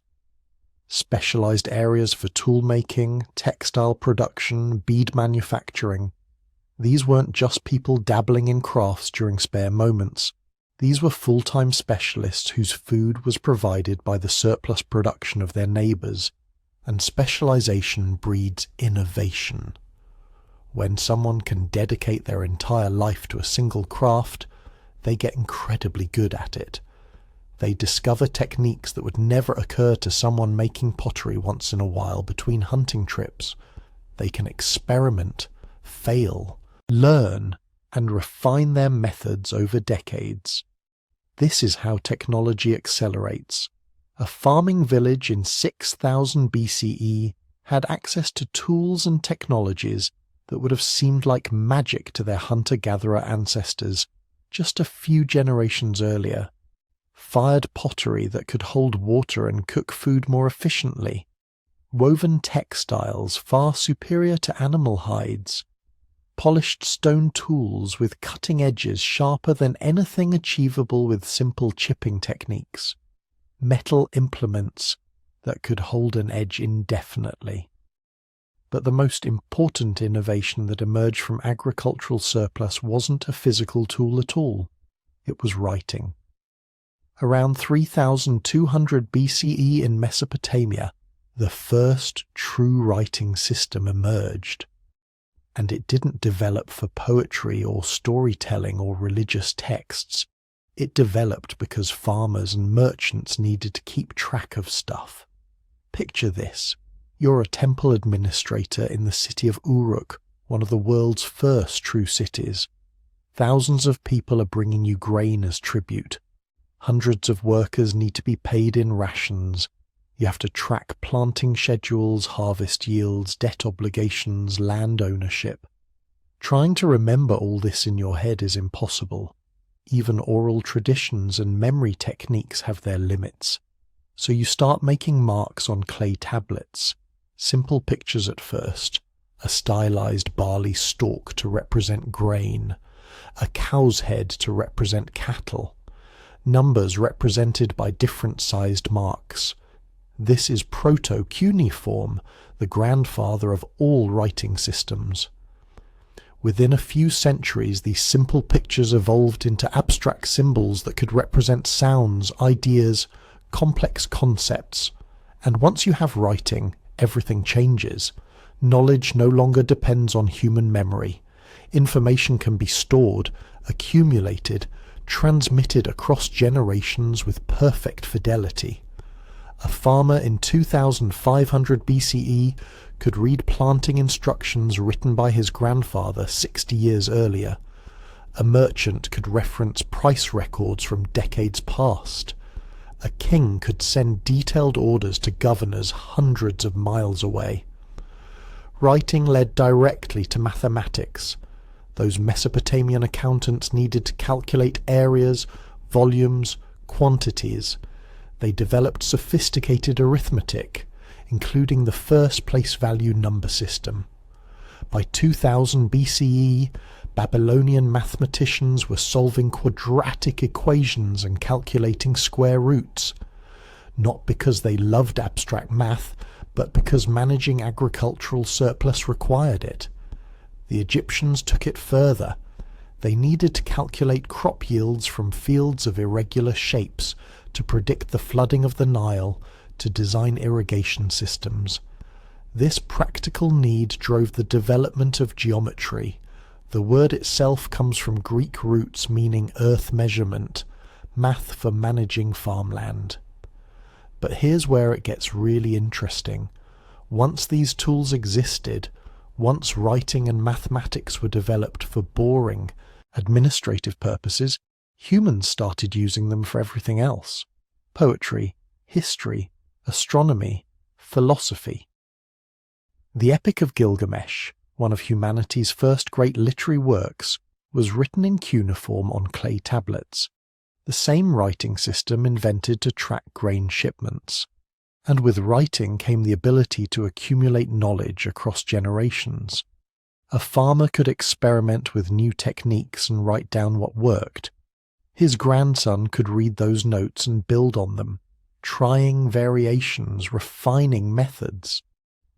Over centuries, this accumulation of agricultural knowledge transformed farming from a barely adequate survival strategy into an increasingly productive system. The same thing happened with architecture. Early farming settlements were simple, crude structures, but surplus meant some people could focus entirely on building.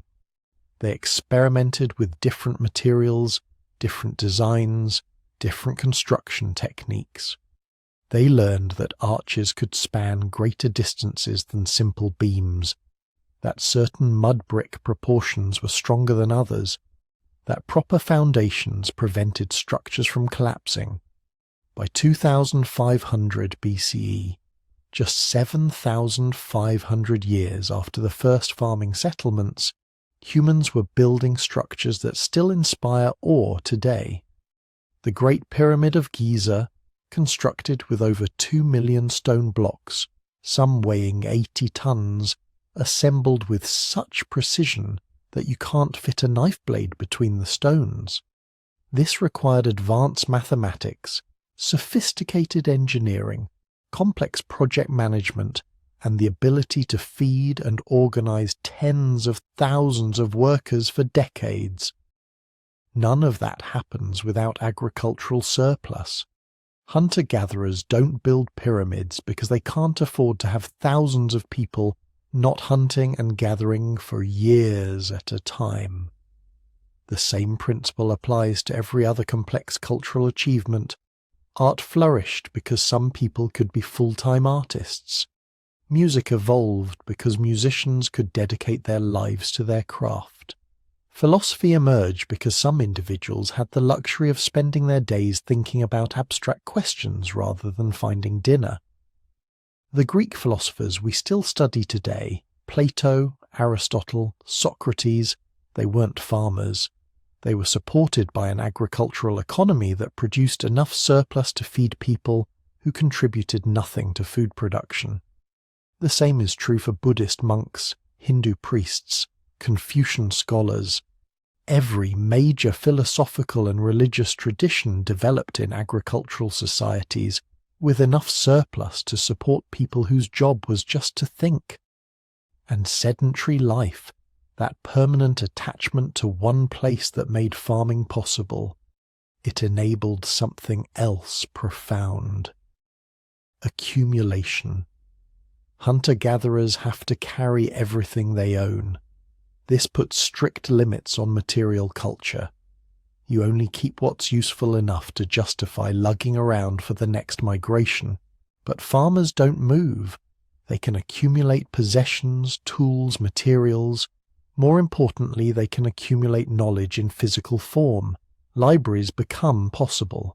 Not just a few oral traditions passed down through generations, but vast collections of written texts preserved indefinitely, accessible to anyone who can read. The Library of Alexandria, at its height in the 3rd century BCE, contained hundreds of thousands of scrolls, the accumulated wisdom of the ancient world.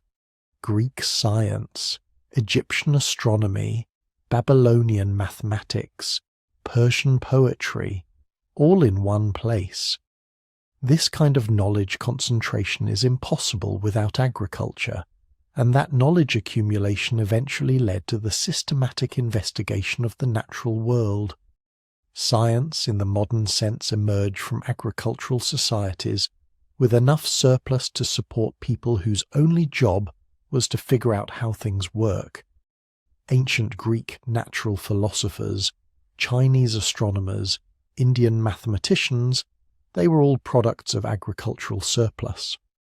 Medical knowledge followed the same path. Hunter-gatherers knew medicinal plants and basic wound treatment.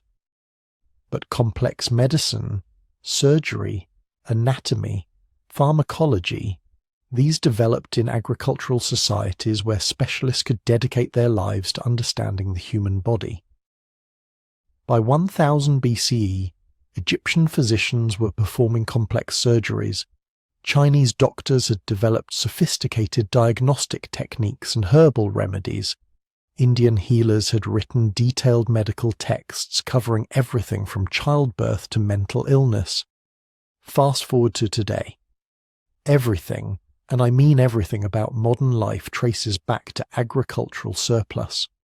The computer or phone you're using to watch this, the building you're sitting in, the clothes you're wearing, the medicine that keeps you alive when you get sick, the education that taught you to read and think critically, the art and music and literature that make life worth living, none of it, absolutely none of it, exists without farming creating enough surplus to free people from the daily struggle for food.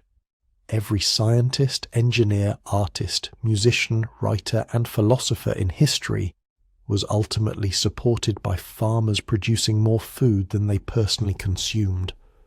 This is the trade-off we made 12,000 years ago. Individual humans became smaller, weaker, sicker, and worked harder. But collectively, humanity became capable of things that would have been literally unimaginable to our hunter-gatherer ancestors.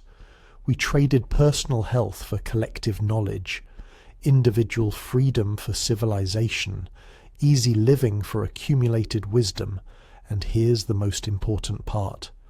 Once we made that trade, there was no going back. Once populations expanded to farming-supported levels, we couldn't return to hunting and gathering. There simply weren't enough wild resources to support the population densities that farming had enabled. We were locked in, committed to the agricultural path whether we liked it or not.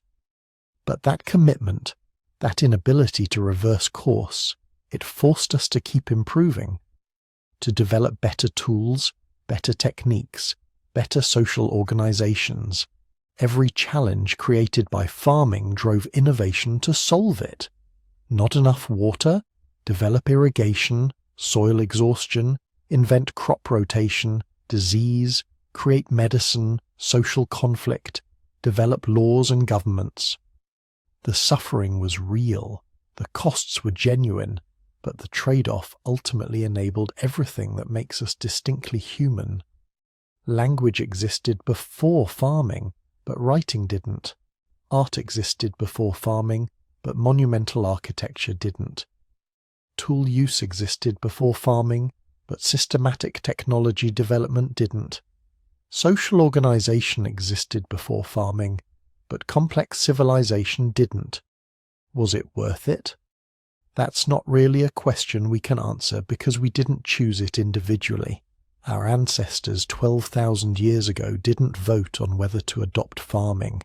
They made incremental decisions that seemed reasonable at the time, and those decisions, accumulated over generations, transformed humanity in ways nobody could have predicted. But now, knowing the costs and the benefits, understanding the trade-off we made, we can ask a different question. What lessons does this hold for the choices we're making today? Because we're still making those trade-offs, still choosing between individual comfort and collective advancement, still creating systems that might look like mistakes to our descendants.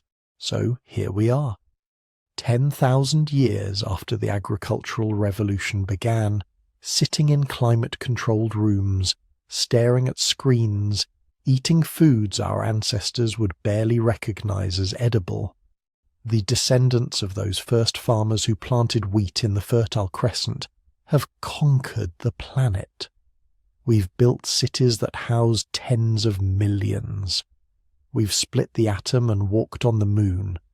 We've increased our population from maybe 5 million at the dawn of agriculture to over 8 billion today. By any objective measure, farming was a spectacular success.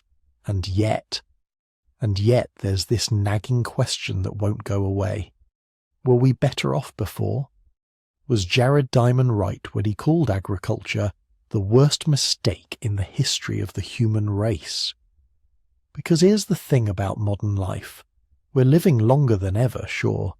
We have access to medical care that would seem like magic to our ancestors. We have abundant food, entertainment, comfort. But we're also dealing with epidemic levels of chronic disease. Type 2 diabetes affects hundreds of millions globally. Heart disease kills more people than anything else in the developed world. Obesity rates have tripled since 1975.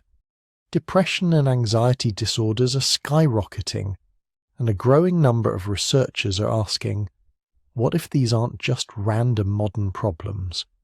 What if they're the direct result of decisions made 10,000 years ago? Enter the paleo diet movement. You've probably heard of it. The basic idea is simple. Our bodies evolved for 2 million years to eat a hunter-gatherer diet. Then, in just 10,000 years, we switched to agriculture-based eating. That's not enough time for significant evolutionary adaptation, so our bodies are still optimized for the old diet, and we're making ourselves sick by eating the new one. The paleo crowd says, cut out grains, dairy, and processed foods. Eat meat, fish, vegetables, fruits, nuts, and seeds. Basically, eat what your Paleolithic ancestors would have eaten, and magically the diseases of civilization will disappear. Now, is this totally accurate? Not exactly. Modern paleo diets are romanticized reconstructions that ignore huge amounts of regional variation in ancestral diets. Hunter-gatherers in different environments ate wildly different things. Some groups ate mostly meat. Others relied heavily on plant foods. Coastal populations ate seafood that inland groups never touched. There was no single paleo diet. Plus, the foods available today are nothing like what our ancestors ate. Modern vegetables are selectively bred to be larger, sweeter, and less bitter. Wild plants were much higher in fiber and defensive compounds. Even grass-fed beef from a modern farm is completely different from wild game meat. You can't really eat like a Paleolithic hunter-gatherer because those foods don't exist anymore. But here's what the paleo movement gets right. The agricultural diet did introduce foods our bodies weren't fully adapted to handle. The archaeological evidence is clear. When populations switched from hunting and gathering to farming, their health declined. We've already talked about the smaller statures, the worse teeth, the increased disease. That's not speculation. That's what the bones tell us. And we're still dealing with those consequences. Celiac disease, lactose intolerance, grain allergies, these are all evidence that some people's bodies never fully adapted to agricultural foods. They're carrying genetic variants that made perfect sense for hunter-gatherers but cause problems in agricultural societies.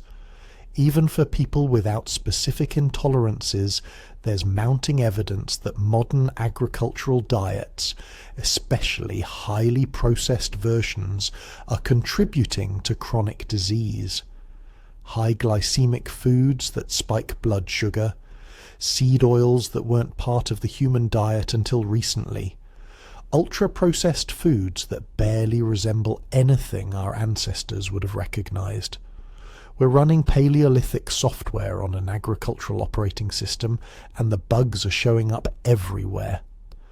But here's where it gets really interesting, because the agricultural revolution isn't just ancient history. We're living through something remarkably similar right now, the technological revolution. Think about it. For 10,000 years, human life was organized around agriculture. You grew up in a farming community. You learned to plant and harvest crops. You worked with your hands in direct contact with soil and plants and animals. Your social world was face-to-face, embedded in tight-knit communities where everyone knew everyone else. Then, in just a few decades, everything changed. We moved from farms to factories to offices to remote work. From physical labour to knowledge work to staring at screens all day. From tight-knit communities to anonymous cities to social media networks of thousands of people we've never met. Sound familiar? It's the same pattern. A stable adaptive system that worked for millennia suddenly disrupted by new technology. Rapid change that promises benefits but also creates new problems. And a lag between the change and our ability to adapt to it. Just like agriculture, technology offers undeniable advantages. Information access, global communication, automation of tedious tasks, medical advances. Nobody wants to give up modern medicine or go back to hand-copying manuscripts. But also like agriculture, technology is creating new problems we're only beginning to understand. Screen addiction, social media anxiety, the loss of deep face-to-face relationships, sedentary lifestyles, the erosion of privacy, the spread of misinformation at unprecedented speed. We're experiencing what those first farmers experienced, the cognitive dissonance of knowing that the new system has serious costs while also recognizing that there's no going back. Because that's the real lesson of the agricultural revolution. Once a transformation reaches critical mass, reversal becomes impossible.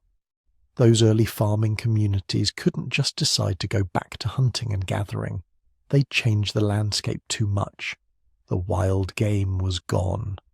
The population was too large to support with foraging. The knowledge of wild plant processing was being lost. The social structures that enabled hunter-gatherer life had been replaced by something else entirely. They were locked in. They'd passed what systems theorists call a point of no return, and we're locked in too. Even if we wanted to return to pre-agricultural life, which would mean accepting mass starvation, we couldn't. The world has been too transformed. There aren't enough wild animals or wild plants to support 8 billion hunter-gatherers. The land has been converted to farms and cities. The knowledge has been lost. Same with technology. We can't just unplug the internet and go back to 1950. The global economy depends on instant communication. Modern medicine requires sophisticated information systems. The population is too large and too urban to survive without technological infrastructure. We're committed. For better and worse, we're riding this train to wherever it's going. But here's the thing. Just because we can't reverse course doesn't mean we can't steer. The agricultural revolution was a blind process. Those first farmers had no idea they were triggering a transformation that would reshape human life. They were just trying to get through next winter. They couldn't anticipate the disease burdens, the inequality, the labour trap. We're different. We can see what's happening. We can study the costs and benefits. We can make conscious choices about how to shape the technological future. That's what the paleo diet movement is really about, whether its advocates realise it or not. It's not actually about eating like a caveman. It's about asking, which parts of modernity are making us sick, and can we modify them without giving up the benefits? The answer seems to be yes sometimes. We can choose whole foods over processed ones without abandoning agriculture. We can build walkable cities without giving up modern transportation. We can use technology mindfully without becoming slaves to it. The key is recognizing that progress and well-being aren't the same thing. This is the fundamental confusion at the heart of the agricultural debate. Farming allowed civilization to progress. It enabled cities, writing, science, art, all the things we value about human culture. But it didn't necessarily make individual lives better or easier or healthier. The same is true for technology. It's enabling unprecedented progress in science, medicine, global cooperation. But it's not clear that it's making individual humans happier or healthier or more fulfilled. We're caught in the same trap that caught the first farmers. The collective trajectory and individual well-being pulling in different directions. What's good for civilization isn't always good for the individual people living in it. Ancient farmers worked harder, died younger, suffered more disease, but they fed larger populations and built the foundations of modern civilization. Modern workers stare at screens until their eyes hurt, deal with unprecedented levels of anxiety and depression, struggle with work-life balance. But we're advancing knowledge, and building the foundations of whatever comes next. The question is, can we do better this time? Can we build a future that serves both collective progress and individual flourishing? Or are we doomed to repeat the pattern, sacrificing well-being for advancement, generation after generation? Maybe the answer lies in recognizing what we're actually optimizing for. The agricultural revolution optimized for calories per acre. It was wildly successful at producing food energy. The fact that it made life worse in many other ways was, from an evolutionary perspective, irrelevant. The societies that adopted farming outcompeted and replaced those that didn't. Success was defined by survival and reproduction, not happiness or health. We have the option to choose different metrics. We can optimize for human flourishing, not just economic output. We can measure success by well-being, not just GDP. We can build systems that serve human needs as we actually experience them, not just what looks good on paper. But that requires being honest about the trade-offs, being willing to say, maybe we don't need to maximize productivity in every domain. Maybe some inefficiency is worth it if it makes life more livable. Maybe faster isn't always better. The agricultural revolution teaches us that once you start down a path, inertia and interdependence make it nearly impossible to turn back. But it also teaches us that the initial direction matters enormously.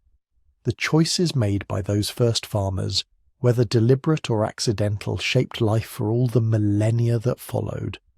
We're making those kinds of choices right now, about artificial intelligence, about social media, about genetic engineering and climate intervention, and space colonization.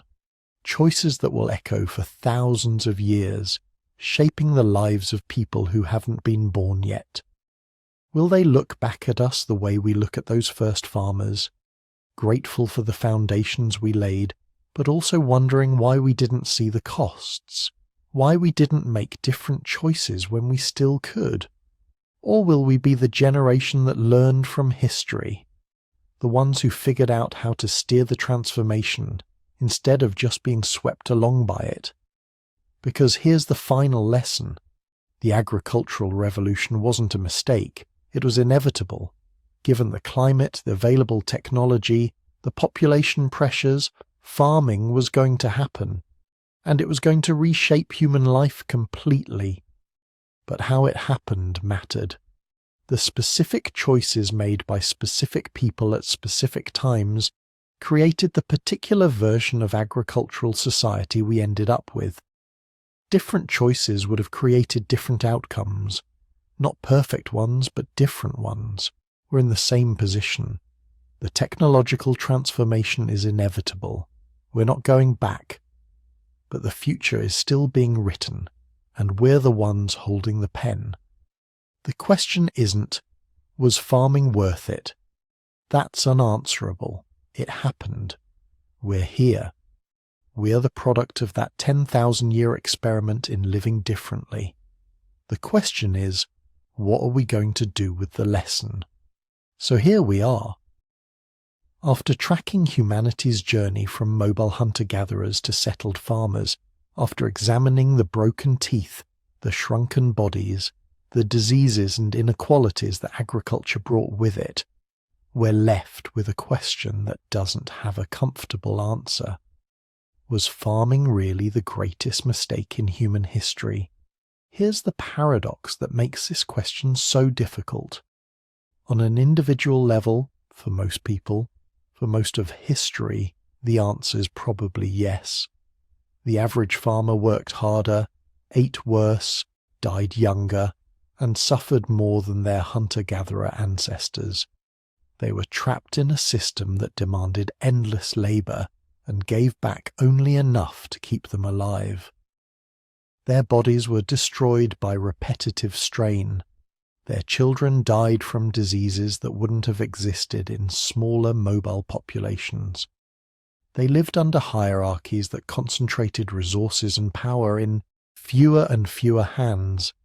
But zoom out, look at the species level instead of the individual level, and suddenly the picture changes completely. Without farming, there's no surplus. Without surplus, there's no specialists, no craftspeople dedicating their lives to mastering metalwork or pottery. No priests or scribes preserving knowledge across generations. No engineers designing irrigation systems or architects planning cities. Without farming, there's no civilization, no written language to transmit ideas across centuries, no accumulated knowledge that could be built upon generation after generation, no mathematics, no astronomy, no philosophy, no art beyond what could be carried on a nomadic journey. Without farming, there's no technology complex enough to eventually create antibiotics, vaccines, modern surgery. No infrastructure to support the billions of people alive today. No you, probably. No me, definitely. Our bloodlines would have vanished during one of 1,000 population crashes that small hunter-gatherer bands face throughout history. So was it a mistake? That depends on what you're measuring. Quality of life versus quantity of life.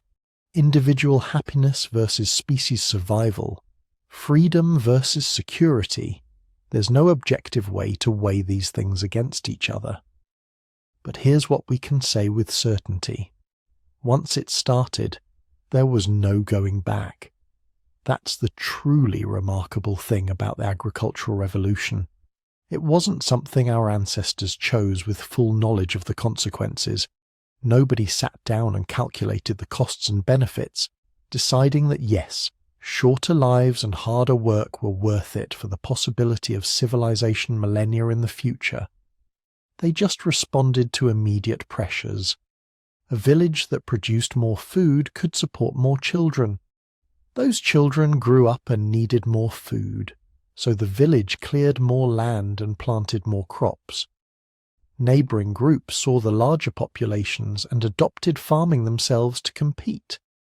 Anyone who tried to return to hunting and gathering found the wild spaces already occupied or the game already depleted. It was a ratchet that only turned one direction. Each step seemed small, reasonable, even beneficial, but collectively those steps led somewhere nobody would have chosen to go if they could have seen the destination. We're all living with the consequences of decisions made 10,000 years ago by people who had no idea what they were starting. Decisions that were neither mistakes nor triumphs, but simply adaptations to changing circumstances, responses to problems that seemed important at the time. And maybe that's the real lesson here.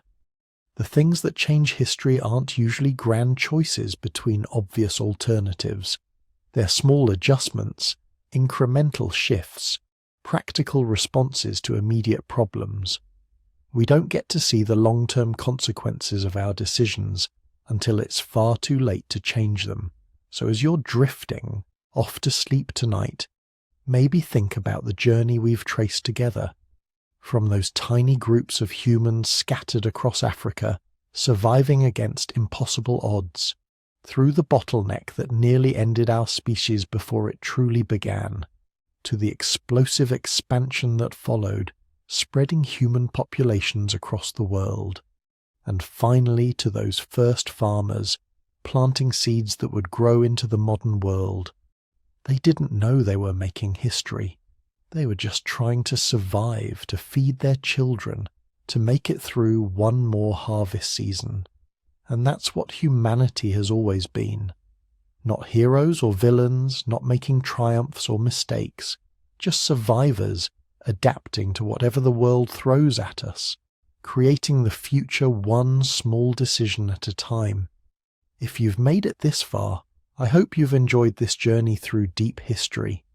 If you did, leave a like on this video, subscribe if you want more history designed to help you drift into peaceful sleep, and drop a comment letting me know where you're listening from tonight. Are you in a city that wouldn't exist without agriculture? Or somewhere the old wild world still remembers what it was like before the first seeds were planted. Sweet dreams, and remember, you're the product of survivors who made it through impossible odds. That's something worth sleeping peacefully about. Good night.